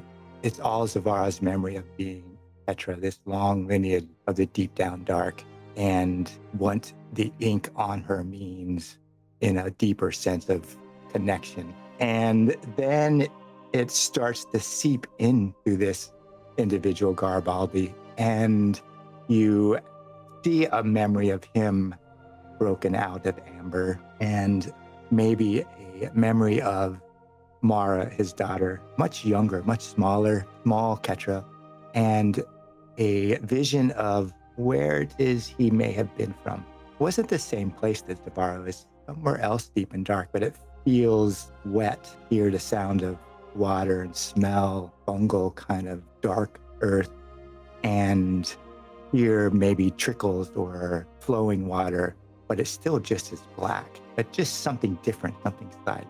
And when you touch that for a memory. So as Otz-Za sits there holding this man's hands, feeling that memory, there is a sense of longing that wells up within Otz-Za. He felt it first when they pulled up. Zavara felt a moment of hope, and he sees this individual, sees that through this memory, that similar sensation, but also a sense of great loss. And I don't think Otz-Za is capable of crying as a Mothryn, but you see his wings just kind of slump down a little behind him, and he says in a very hushed voice, loud enough for his friends to hear him behind him, and says, "This man, he needs our help. He has lost his memories. He has lost his identity. It is scattered within this room. You must find a way to pull them back into him, much as you have given him your memory so generously, Zavara. He needs his own back, and they are here." And he'll just kind of look around, and you can see his eyes have gone from that dark black to almost like a violet hue, and he kind of sees like swirls in them. I don't know how to help him. I'm going to walk in and I'm going to approach Otz-Za and touch where I left that ink and maybe disperse like a few more if I can. Sure. You're going to give him more of yourself? Maybe to see if it could spark more of a memory that could help at least bring him back here presently, so that we can help one another. While she's doing that, could I still see these shadowy things kind of flitting about in the room? I think so. I think they've settled, like they're coalescing, or they're this halo. You look up Otz-Za, and now there's this dark kind of spiral halo that's moving along the wall, refluxes onto the floor, just has you in this kind of circle of blackness that you could see. Maybe Flot-Sam and Wenny can see shadows, but I think maybe it's just Flot-Sam's lights just fracturing of the basalt itself. I'll hold my hand out to Zavara and says, do you trust me? Of course. And I give Take him my hand. And I'll place her hand near one of the shadows that are kind of forming this halo around him, in the hope that somehow she can absorb that shadow into herself and possibly transfer it back into him. Because I've seen her being able to transfer her ink to him. Maybe she can be a conduit. Okay. So I put my hand wherever Otz-Za lays it to, and what do I feel? At the moment, it just feels cold. There's this little pricking sensation along your fingertips, and as you touch up there, Otz-Za can see that little halo of brightness are around your fingertips, as if shadows kind of retract away a little bit. What I'd have you do is make a roll, see what happens, or see what you're trying to do. You can get help from Otz-Za if you'd like. I would love to. Yeah. You could use any of your resources. You could also think about a whisper. You could do all sorts of. Flot-Sam speaks up also and says, "One of my past crews speaks to me now, saying this man, this thing, this person needs a reason to live. Well, Flot-Sam, would you come in here? Yes. So, could you help us? And I'm still holding on to the wall. I trust Otz-Za here, and I think he's in desperate need right now. And I think I'm starting to like you guys a lot, and I trust you. And I look over and I try to find Wenny, and I say to her, I need you to. And I ask them to also put their hand on top of mine, and I'm gonna roll. Sure. What I would have each of you that are helping is just roll an edge in this moment, aside from Zavara. Okay. And so you pick an edge as you're joining hands with Zavara and describe why you use that edge or what it means or what you're thinking at this moment in this dark room with this pale Ketra and uncertainty. And each of those rolls will just add to Zavara's. Otz-Za is going to be using veils as he acts as kind of a bridge between this individual and our crew, and the shadows that he sees along the walls help guide perhaps this ritual. It's kind of impromptu ritual. Sure. Okay. I'm going to use tides to see if maybe I can learn something more deeper, because although I can't see these shadows as well as Otz-Za can, maybe I will gain a memory out of this and help him as well. So. Now, Zavara, your role is going to be with edge, skill, and aspect, or whatever you. Oh, I'm using all three. Okay. Yeah. So I'll just wait for everyone. Yeah, the other characters are just making a roll with just an edge. Got it. Okay.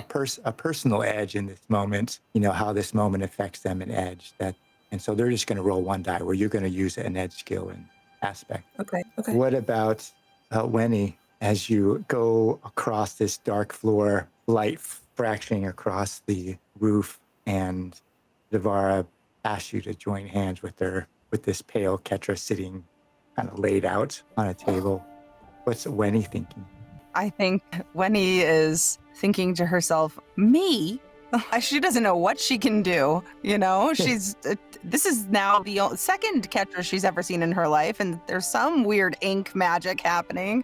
I mean, I don't know if you could call it magic, soul something. She has no idea. But her friend is asking for help, so she, of course, runs in, puts a hand on her friend, and she's going to use instinct, because her instinct is to close her eyes and just mutter something that she has found herself often muttering, because it's worked, which is, ancestors, don't fail me now. And she doesn't have anything else. She knows what can she lend. She would study them if she knew what she was even studying, was supposed to be looking for. So she closes her eyes, puts a hand on her friend's hand, and says that. So let's see what she rolls. A 4. Yeah, you already have a twist, so. Woo! We're twisty. Flot-Sam, you're standing behind Zavara, and your light is pretty the only thing in there, this kind of soft glow that comes and goes. You probably tower over all them. Otz-Za is sitting down across from the man. Wenny reaches up, maybe on her tiptoes, and Zavara is reaching over the curve of the wall as it curves over the top of you. What does Flot-Sam do, and what edge does he use? He had that little insight from a personality from one of the other ship's crew had gone through some other sort of bottom out. He's going to use tides. Okay. Quirks and secrets, others might write off as folktales. It's used for unearthing secrets and mysteries. So it's definitely a mystery. All right, Zavara. So your friends are all there. They're new friends. They broke you out of Amber. Hasn't been that long. You're in this new place, bright, airy, so much lighter than the dark beneath. Now you're in the dark again, this older place carved out of the basalt of the Sentinel, with this pale bone white Ketra who just has a little bit of you on his forearm. You're all reaching up through these swirling patterns that Otz-Za says is there, and you feel them around you. Their support, each of them, some of them not really knowing why they're there, some of them maybe having more of a clue than others, but they're there anyways. What does Zavara use as far as edge skills? I'm going to use tides, same as Flot-Sam, because I would like to learn more about what's going on. And as my skill, I'm going to use study, because although I can't see these shapes as well as Otz-Za can, I want to study what these memories might have.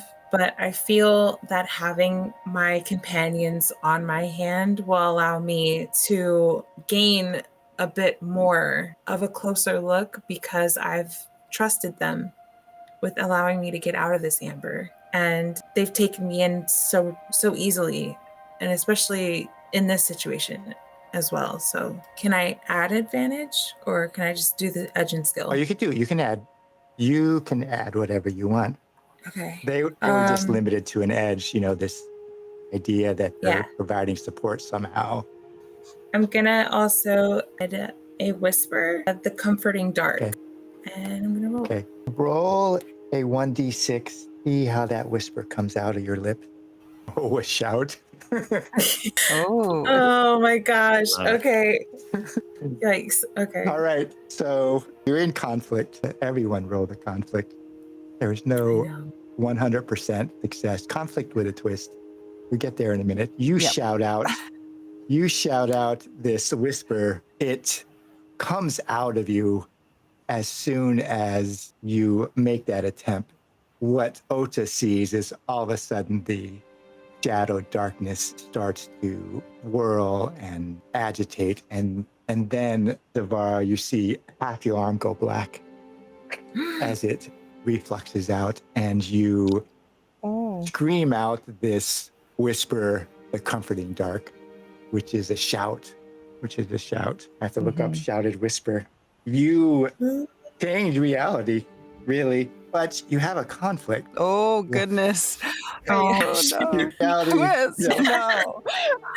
Oh, shoot. All right, let me look up the exact wording. So when you shout a whisper, it says you change reality. You change the expect. So when you shout or force a change by shouting them, you create a high impact wish that's completely out of your control.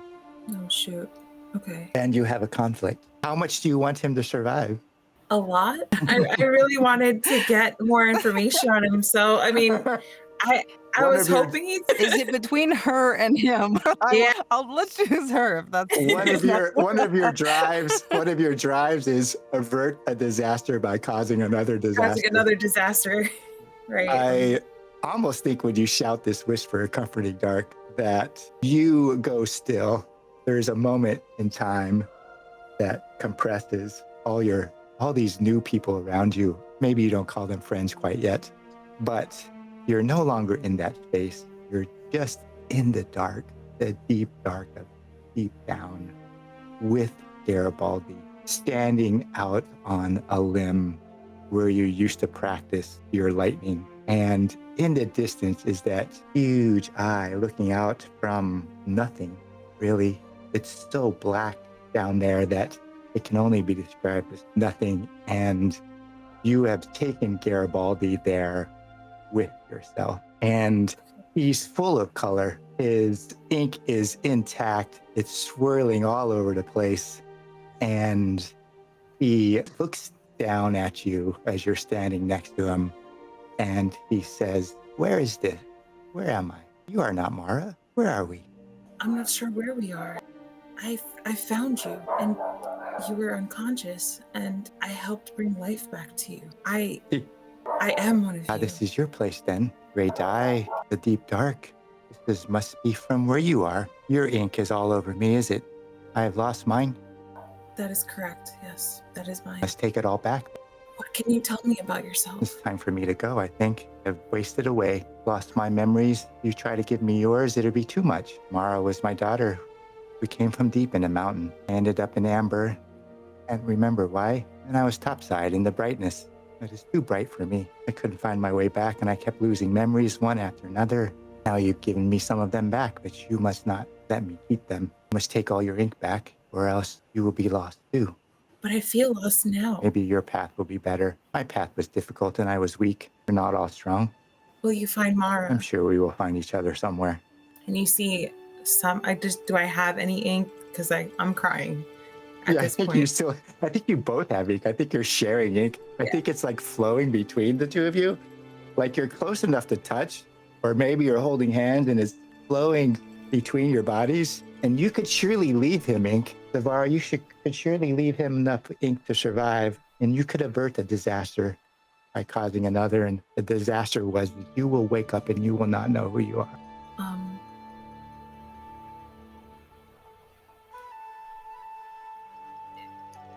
Do you know who I am? He looks at, this is your place. You are Zavara. You hold lightning on your fingertips. Sisters of Blind were put in, put you in amber, were risen by the Tangle for a purpose. I don't know what that is. I think you will meet someone, though. You will return to this place. Okay. Can't return to it if you don't remember it. You must take all your ink. I do want it.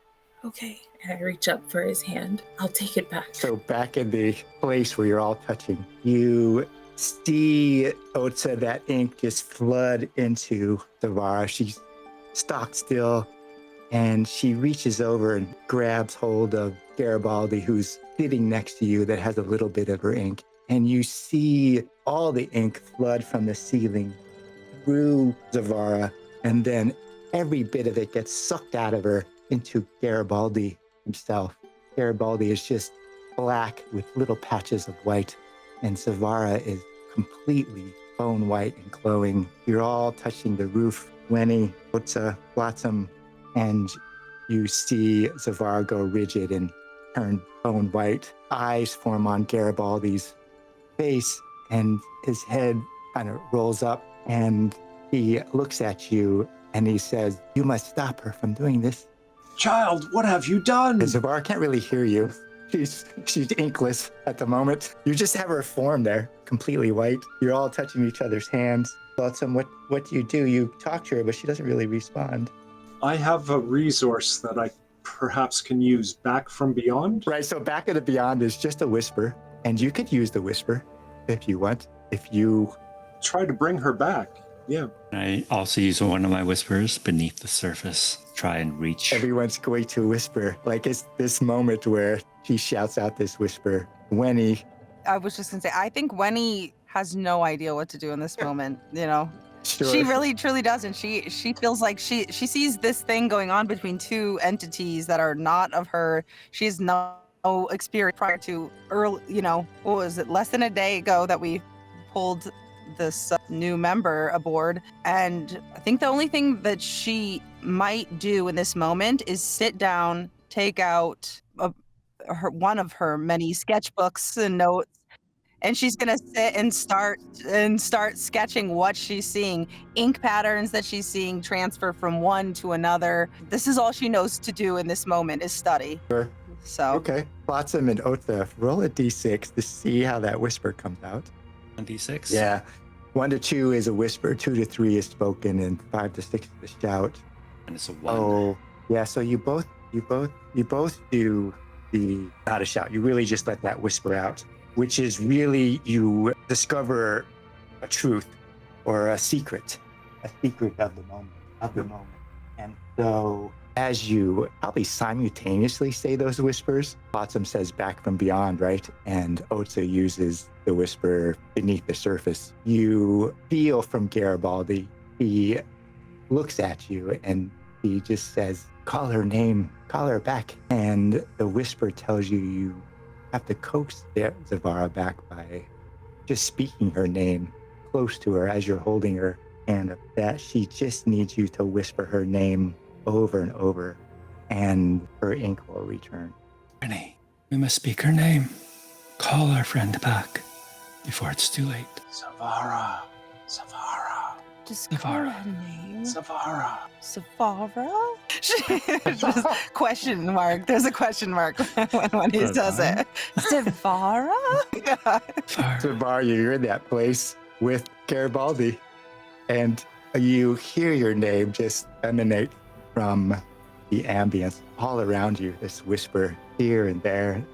And oddly, it sounds like people you know. And Garibaldi just looks at you and nods. Time to go. You must return. I'm holding on to his hand. Right? Okay. All my ink, I guess, starts to transfer to me, you were going to say? Yeah, all your ink, all the ink that's there leaves his body. He's no longer got eyes. He's bone white again. And you hear his voice just a little bit inside you. Like there must have been some ink somewhere left inside him. He wasn't completely dry. and he just says, "Let go." Okay. And I let go. Flot-Sam and Otz-Za and Wenny, you see all the ink suddenly flood back into Zavara. Garibaldi's goes bone white again. Otz-Za, your eyes are still open, and you see the shadows in the wall just capture and dissipate and fade to just normal darkness. Garibaldi had this long shutter and is completely still on the tabletop. And Zavara, you wake with Flot-Sam on one side and Otz-Za on the other side, and Wenny back behind you, saying your name. You look down and you know Garibaldi is no longer of this world, this wild world. He has moved on. Do you say as you wake and come back? I come to and I say, as my hand's still on the wall, I got to speak to him and I think he's with his daughter now. And I turn over to Wenny and I say to her, I have some notes for you. Oh, lovely. Oh, I'm very glad to see you back. Actually, though, I was a little worried there. I really didn't have anything I could do, so I just drew. And I will absolutely take notes. I appreciate you guys and all your help. And then I turn over and I look over and I see him still pale white on the ground. And I say to everybody in the room, I think it's time to go. Unfortunately, he's passed on. We tried. Did you find out how he lost his ink in the first place? How does that happen? I couldn't get much because he had my ink and my memories, but he just knew that his daughter was there, and he told me to keep my memories and to keep trying. And I think I need you guys. Well, we're here. Thank you. I think I look over to the Sigra. Sigra. I look over to him and kind of am like, oh, well. Your friend died. Yeah, I kind of am just nervously glancing at the floor and then him and then. He comes over. He's huge. He still has to duck somewhat. And he looks down. It didn't work, did it? I tried. Oh. Tried my best. I'm sure you did. Here. He shoots you the bottle of the lightning. I'll get him ready. We're due a service tomorrow. And he reaches down and picks up Garibaldi because he's tiny in Sigra's form. We were friends for 40 years. I got him. Go on. Go back to the bar. I take the bottle in my hand and I give it to Flot-Sam. I don't know. And I'll put it in my portal to use. And I say, as I see him holding him, I'll say to him, if it makes you feel any better, he was happy. He just kind of nods. Yeah. And you guys leave then? Go back into the bar? Or? Otz-Za will stay for just a little longer. Okay. Wenny, Zavara, and Flot-Sam walk back up into the main part of the bar. What were you planning to do, Otz-Za? I think he just wanted to take a moment to reflect on what just happened. There is a feeling of obviously loss, but more of failure. One of his drives is to help those like this individual find what they're looking for, and he failed that. And in the process, he almost lost probably the most important individual that has come across his life. So he's reflecting on that and doesn't really feel going into a bar. Well, it's a tavern. I mean, sit there in the dark. In the dark. Okay. He's a moth after all. And I think also the fact that he saw the deep down again, and there's something drawing him to it. That's where he feels he needs to go find a path down there. And again, it feels like it's just slipped through his fingers again. Yeah, okay. So, Otz-Za, you stay in the dark. Sigra sits for a bit and lays Garibaldi out. And then he starts humming some sort of song, some sort of mantra, something while you're down there. It's just a soft hum while you collect yourself and the others go back up. Go ahead. Flot-Sam is also there. One of his drives is to send other spirits to a peaceful rest. So he recognized somebody who was bottoming out, who had lost everything. We did manage to bring Zavara back, but I think it is time for this one to go on to a peaceful rest. And so he's channeling some other dirge that may have been sung while burying somebody on at sea. If you remember, they wrapped them up and put a cannonball at the Death is song. That's what Gams would say. Death is song. And as Wenny and Zavara go up and Otz-Za and Flot-Sam stay below, you move through the space and there's this back stairs and you see Beku the Swift there with a little cup and he looks at you and he goes, I was just bringing this to someone. Where's your friends? Of course, Wenny instantly, you little. And then she just goes straight over to him. Out with you, or I'm taking those buttons right off you. I will. Wow, here, take these 3. I got 5 others from some other guy who wants to talk to you and says that if I tell you about him that I can have 5 buttons. And I don't feel it's right I could keep the Mothryn's buttons when he gave me 5 buttons. But, I got this for you. Oh, really? How generous. Well, thank you. Tell me about this guy. Well, he's got nice shoes. He's got nice shoes. Is that notable in this town or something? Well, let's put it this way. His shoes are too nice for his pants and his shirt. Okay. Sounds like he comes from wealth. Huh, Wenny? I don't know. I don't know about that. It sounds like he might have stolen a pair of shoes to me. But, I don't know. Did you get this chap's name? Sir. Sir. That's his Sir. name. His name is Sir. Okay. Well, I'll He's tell you just what. up the back stairwell. I told him you were here. I'll go with you. He's leading us to another. Zavara, I think when he's gonna look at Zavara, would you like a moment to just collect yourself? That was a lot, it seemed. I didn't experience even half of it. So I'm sure you might be going through something. Yeah, I think I'll sit this one out. You did take notes. Is that right? I did. I think maybe we'll wait. I look to the kid. Go the Swift. Yes, Beku the Swift. Yes, Beku, how about you tell this friend of yours that we will be here. If he wants to meet us, he can come in this open and public place to have a chat, I suppose. But we're going to stay here for right now. You can let him know that if you like. Right. As soon as I finish this. Out now, out with you. What are you doing? Shove him out. Come, let's have a seat, Zavara. Right. Okay. So what did you see? From the outside perspective, Yes. I really don't know how to describe what it was that I saw. It was, you know what he looked like when we first walked in. He was pale, and then you put hands to him, and then we all did, and all of your ink, all of your color drained to him. And there were flashes of patterns, not recognizable to me at least, and it all went to him. And you looked as though he did when we had first come in. And then it transferred back. It was a very odd thing. All I remember was a dark room, as if I was home again, if that Home? makes sense. Yes. Where is home? Well, in the dark.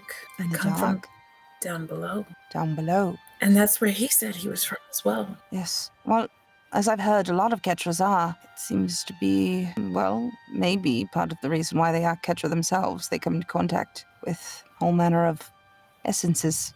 This is why they are Ketra. But it is very interesting. Do you think he came from the same exact place or the same peoples you came from? Or no, he was just there in your memory? I didn't get that much. But was it Sigra who said that he came from Amber as well? Yes, and that's very odd as well. I wonder how often that happens. Is that a common thing among Ketra? I'm not sure. All questions that we need to be asking other people, I suppose. You know as much as I do. Well, maybe less. Do you think they have an archive here? An archive? I don't know. We need to talk to our friends. They know this place better than we do. But I'm also interested to see who this fellow is At the that stairs. is interested in us. Great. I'm not going anywhere. I'm going to sit right here if he wants to come say hello. Did you get the Mothryn's buttons back? Nah, let the kid keep them. Okay. Should we wait? Well, I don't really want to disturb our friends if they're down there having some space to themselves. But I also really don't want to just kind of scoot along without them. Do you want to... how about this? I can stay here.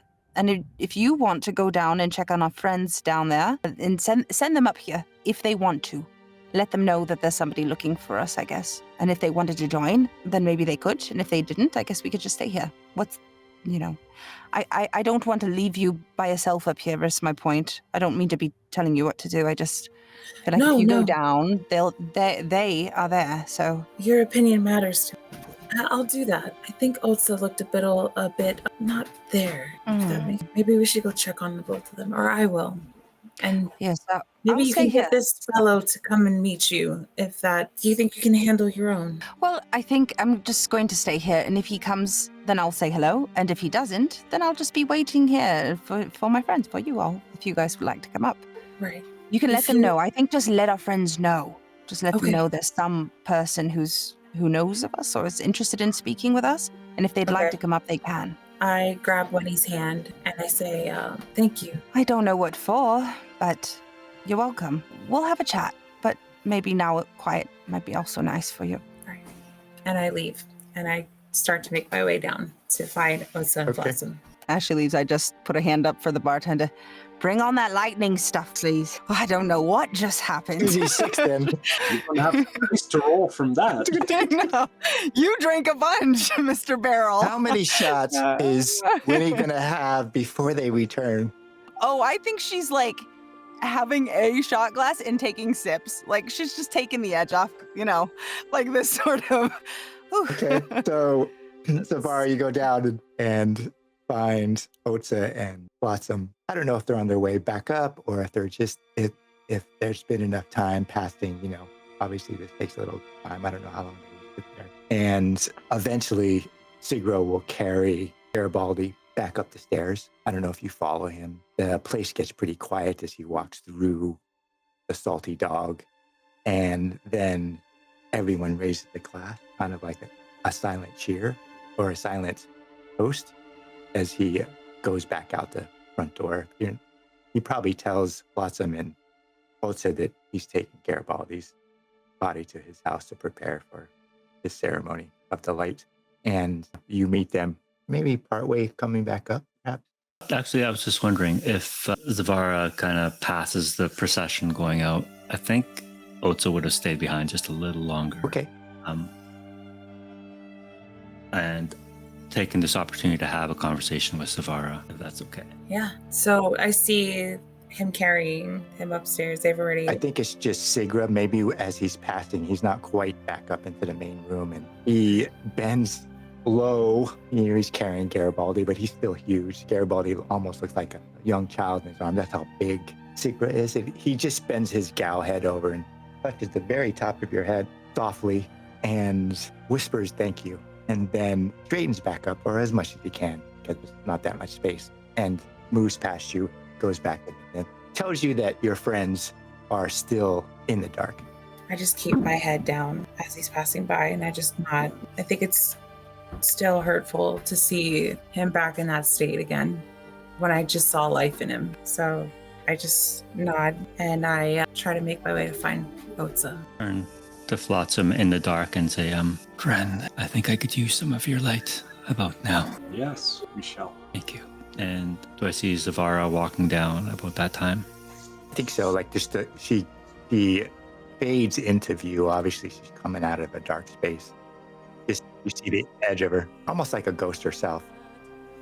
Are you still in that room where he was? Okay. So I peek through the door and I say to you guys, everything okay? Otz-Za, Flot-Sam? Where's Wenny? She's safe. Wenny wanted me to come get you guys. There seems to be some man who wants to talk to us further about something, but we're not sure what. Then we should go. We should not leave her alone. These are dangerous times and a dangerous place. And that boy, I think, is trouble. I agree.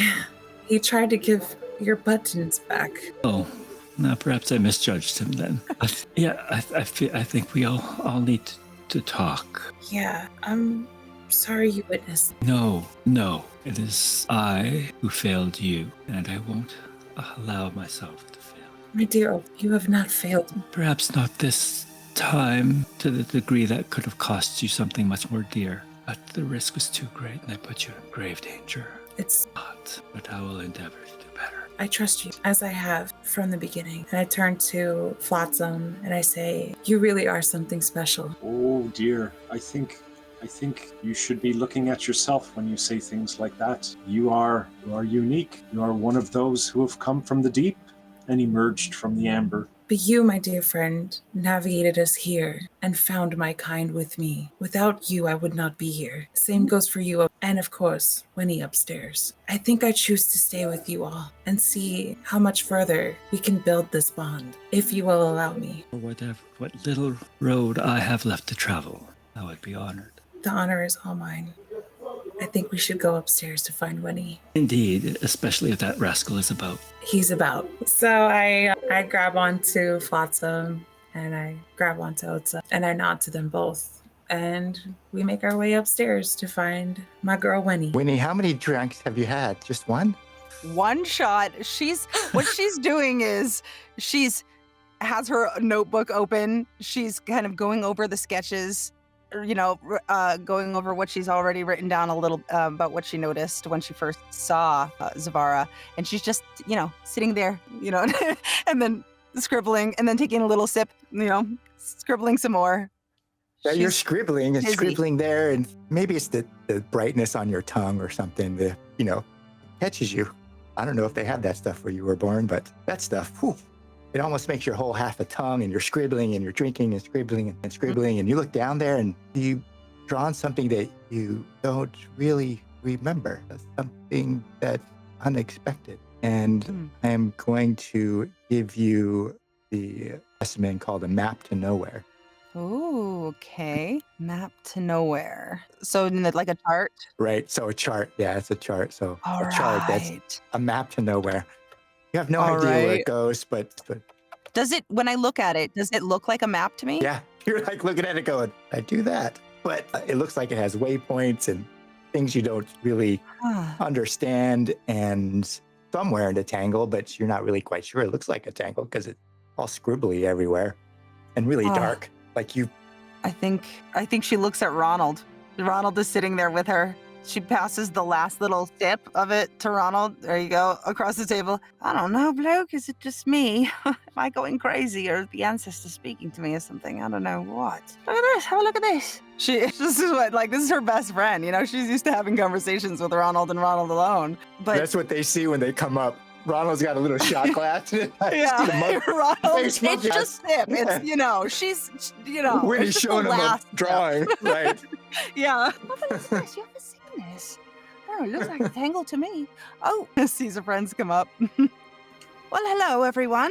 Drinks round. Okay, Otz-Za, Flot-Sam. You are right. Me, I'm great. I'm wonderful. Apparently I'm just a little crazy right now, or drunk, or both. I think she'll turn this this drawing that she has discovered in her hands, and turn around. Does this look like anything to any one of you at all? I just drew it, and I don't know how I did because I don't recognize it at all. You just Anyone? drew this. Yep. And you'll see Otz-Za spread his wings out again, and you'll see behind the eyes the faint markings of a map. He'll also reach into a satchel and pull out 2 scrolls. One is a scrawling of another map, a dream-drawn sketch of some sort of map that he's created. And then another one, it's all folded up into almost like origami that he pulls out. He's got 3 maps now, 1 on his wings and 2 on this piece of paper. Yes, I have maps too. You're not the only crazy one. Amazing. This is like a holiday. Okay, let's see here. Let's start making a big map. She holds it up and she's looking around to see if does she see anything she recognizes in the maps that Otz-Za shows her, and the map that she has in front of her. You compare him to the maps that he had unfolded and stuff. And Flot-Sam reaches into his porthole and pulls out what is called a sketch of shadow. Ooh. Perhaps we can lay them over top of each other and put them up to a light to see if things align. Absolutely. Flot-Sam, I think you out of anybody would have a better idea of what we're looking at. Ah, and I have light. And light. All right. Drinks round. I'll have some of that. I'll get it. It's on me. No shots. Your bottle comes sliding down, 4 cups. And the macaque is tossing him back and flipping them over. Bang! I just tell him, Ronald, only the last sips. Only the last sips. Go eat. So you just compare the paper maps? To also what's on Otz-Za's wings. And Flot-Sam's. The paper maps don't really overlap. They seem to be different sections. You're kind of at a loss until, Winnie's holding her map up to the light. And just at that time, one of Otz's wings just kind of flow upwards, and the edge of the map on his wings flow into the map to nowhere. And then Flot-Sam goes, what's the other side? And his map flows into a map on the other side of Otz's wings. Flot-Sam, what is this a map of? Look, it looks like it matches to you, doesn't it? Where is this? It seems to be a path to some place, some mystery. Does he know? Does he recognize? Is it here? Is it there? Okay. In Full Saloon? Flot-Sam, you can make a roll, or you could do something else to see if you know anything about the map. So resources, we can burn the resource, correct? Reveal. You usually burn a resource whenever you use it. So like, the whispers you use they're gone. Right. Right. Some resources or aspects you can burn for something specific. I don't think you'd have any particular resource that you can burn, but some resources you burn. I see what you're saying. Or some aspects that you burn. Some aspects. Some aspects you can burn. But. It says I can. So for example, one of the aspects I have says burn. Oh yes, burn to speak the truth on an aspect. Right. Okay. I do have another.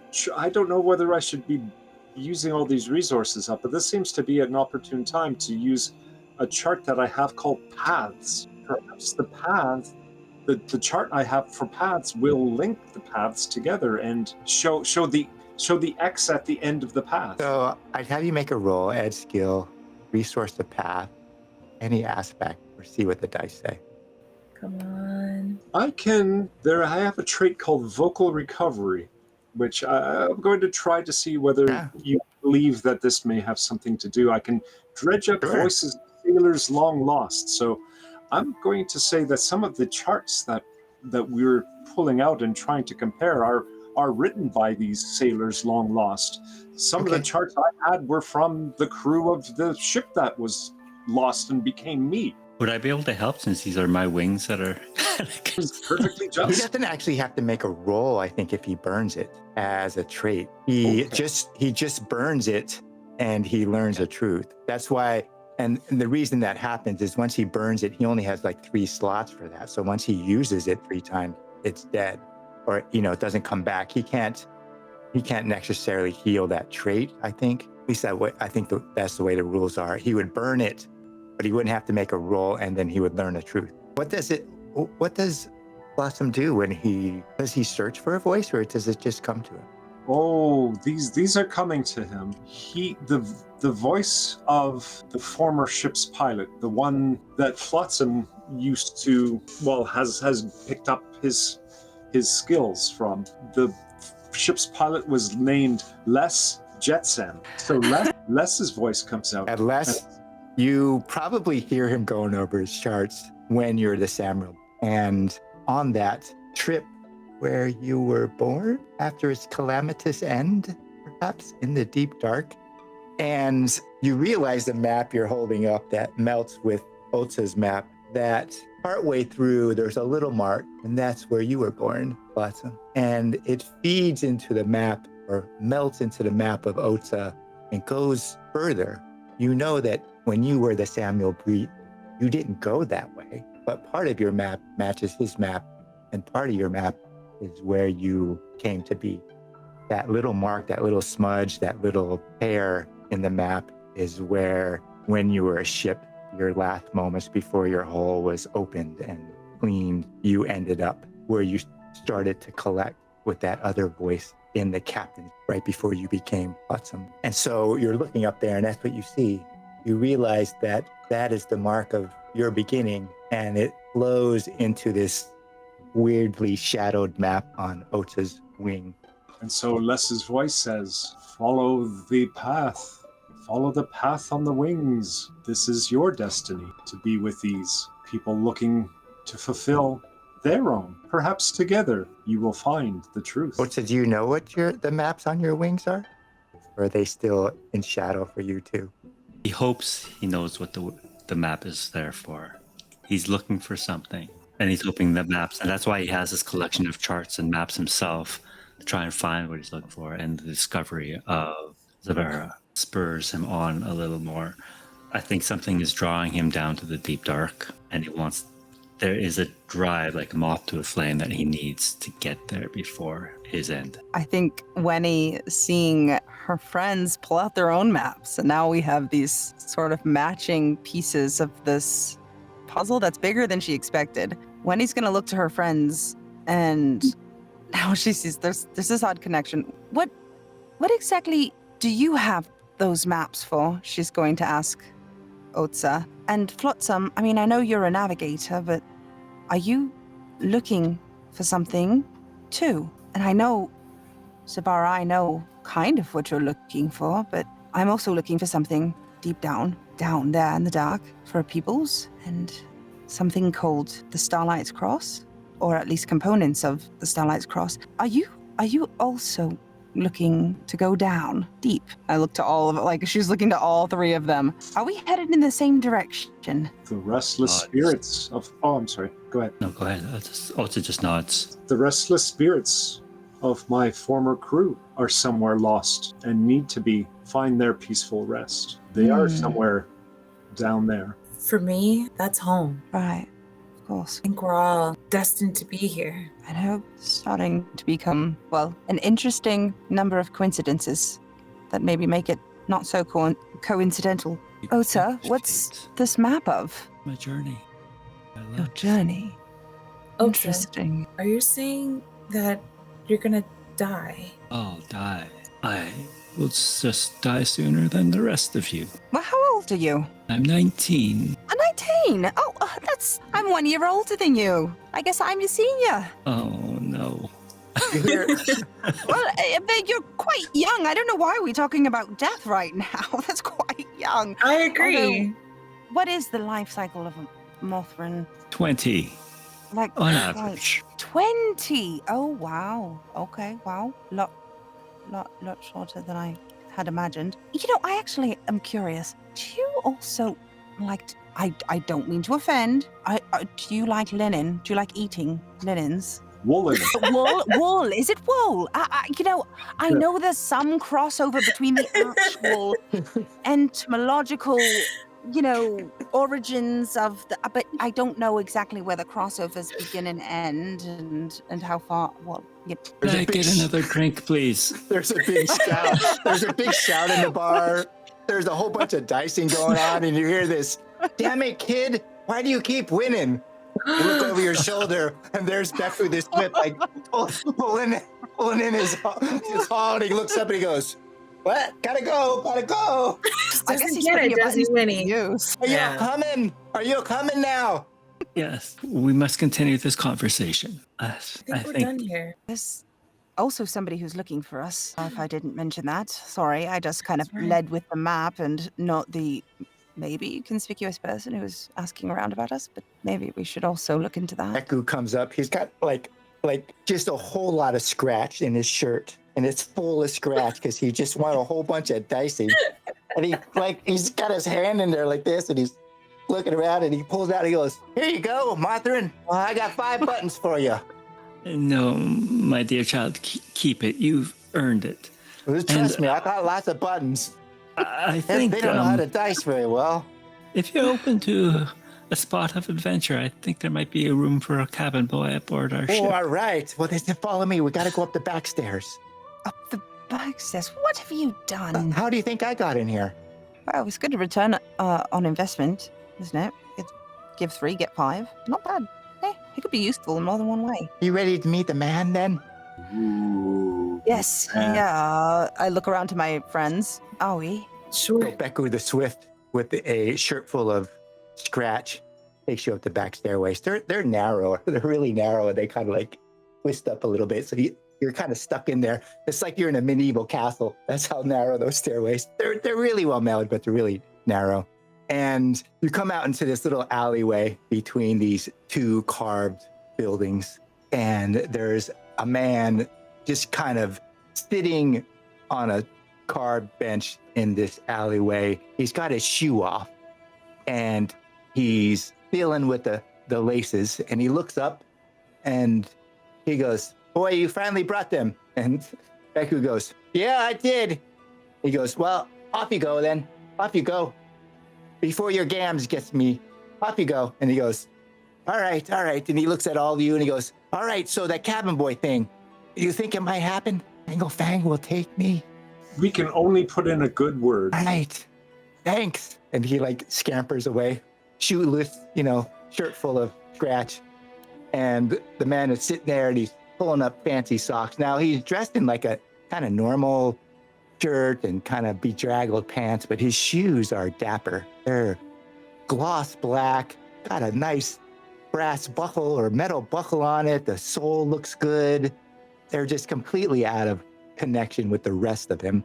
And he's well made otherwise. He's relatively short, nondescript, got the curling little mustache, and he's putting on a shoe, kind of looking up at you and retying his shoelaces. And he goes, well, did you take the day job? Are you going hunting for the pirate, the terrible daughter of the Otz-Za?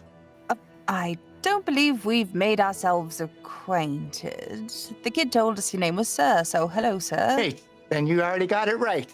All right. I look to the two elders here, the two old Joes. You're older than I am. Go ahead. That's true, right? But you've been around the block. Are you all gonna take the job from the Jays? Hunt down the daughter of that rat Jews. He keeps missaying the name all the time. Why is that your business? Well, if you weren't gonna take the job, my patron may have an interest in your ship. A ship that knows its degrees and coordinates. Degrees and coordinate. Right. Who's your patron? My patron.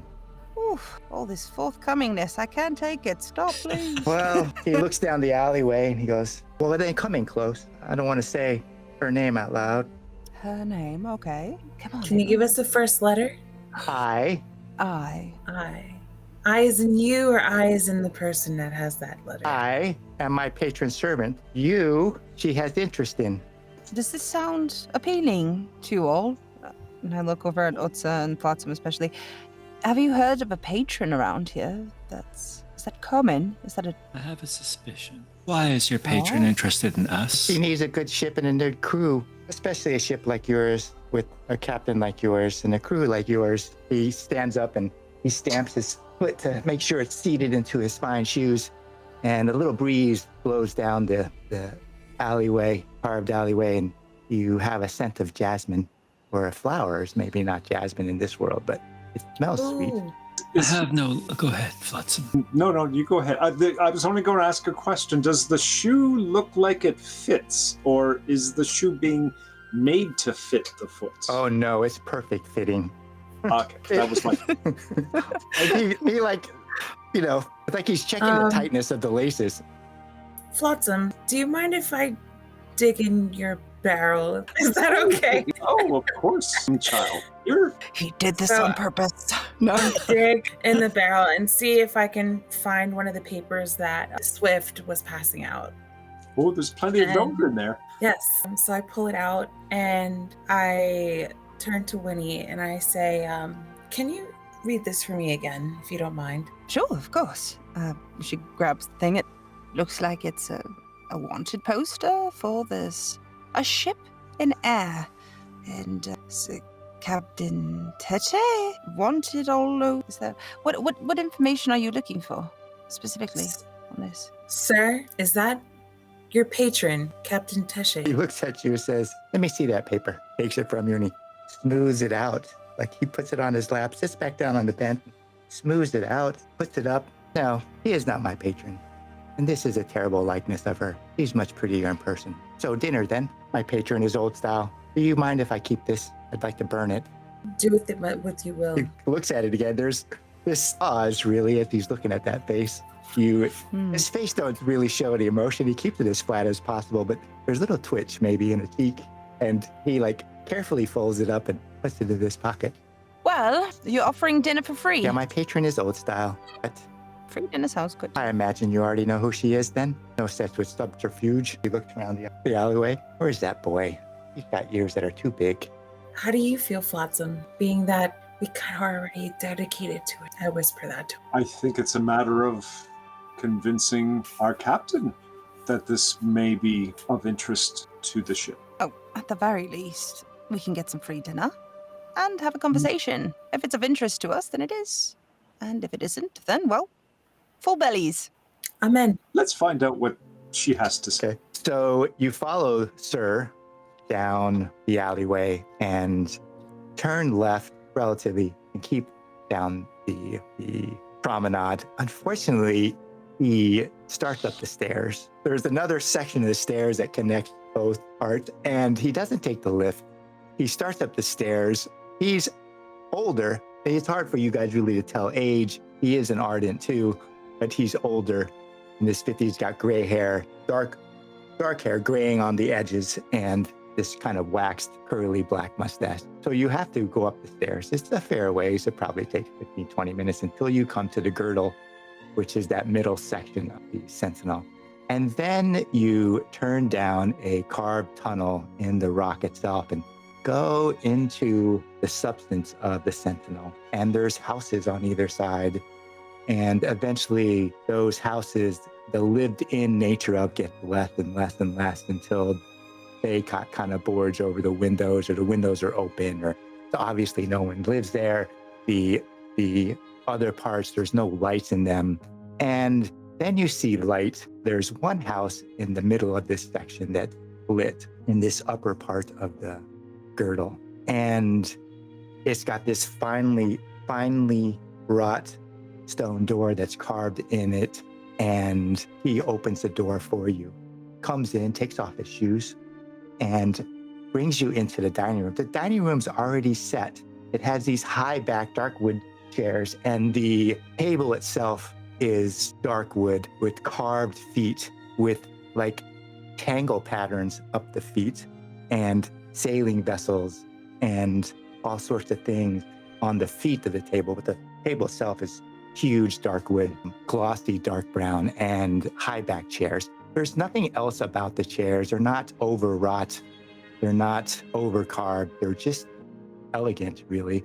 As you sit on the side of the tables on these high back chairs, and then he pulled out the chair at the top, and he said, sit.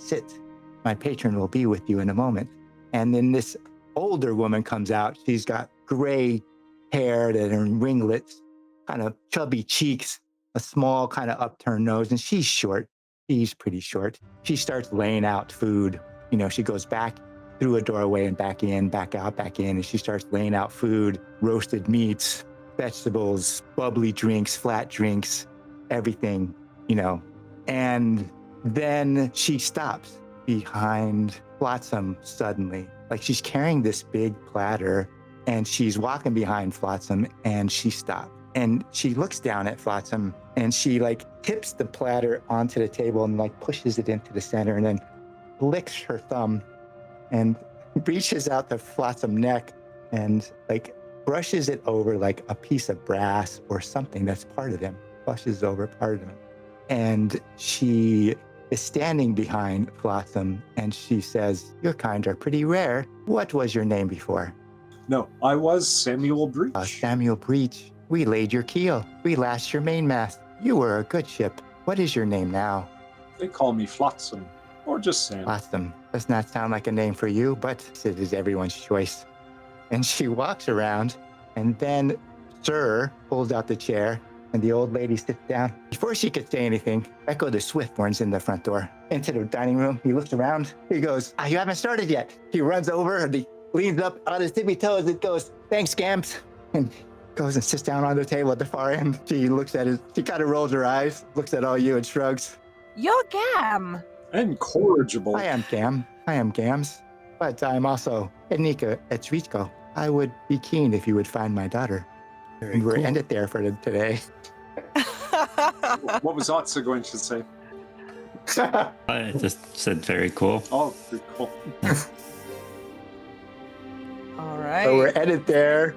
But you- Etrico? And Nika, I'll put it in the chat.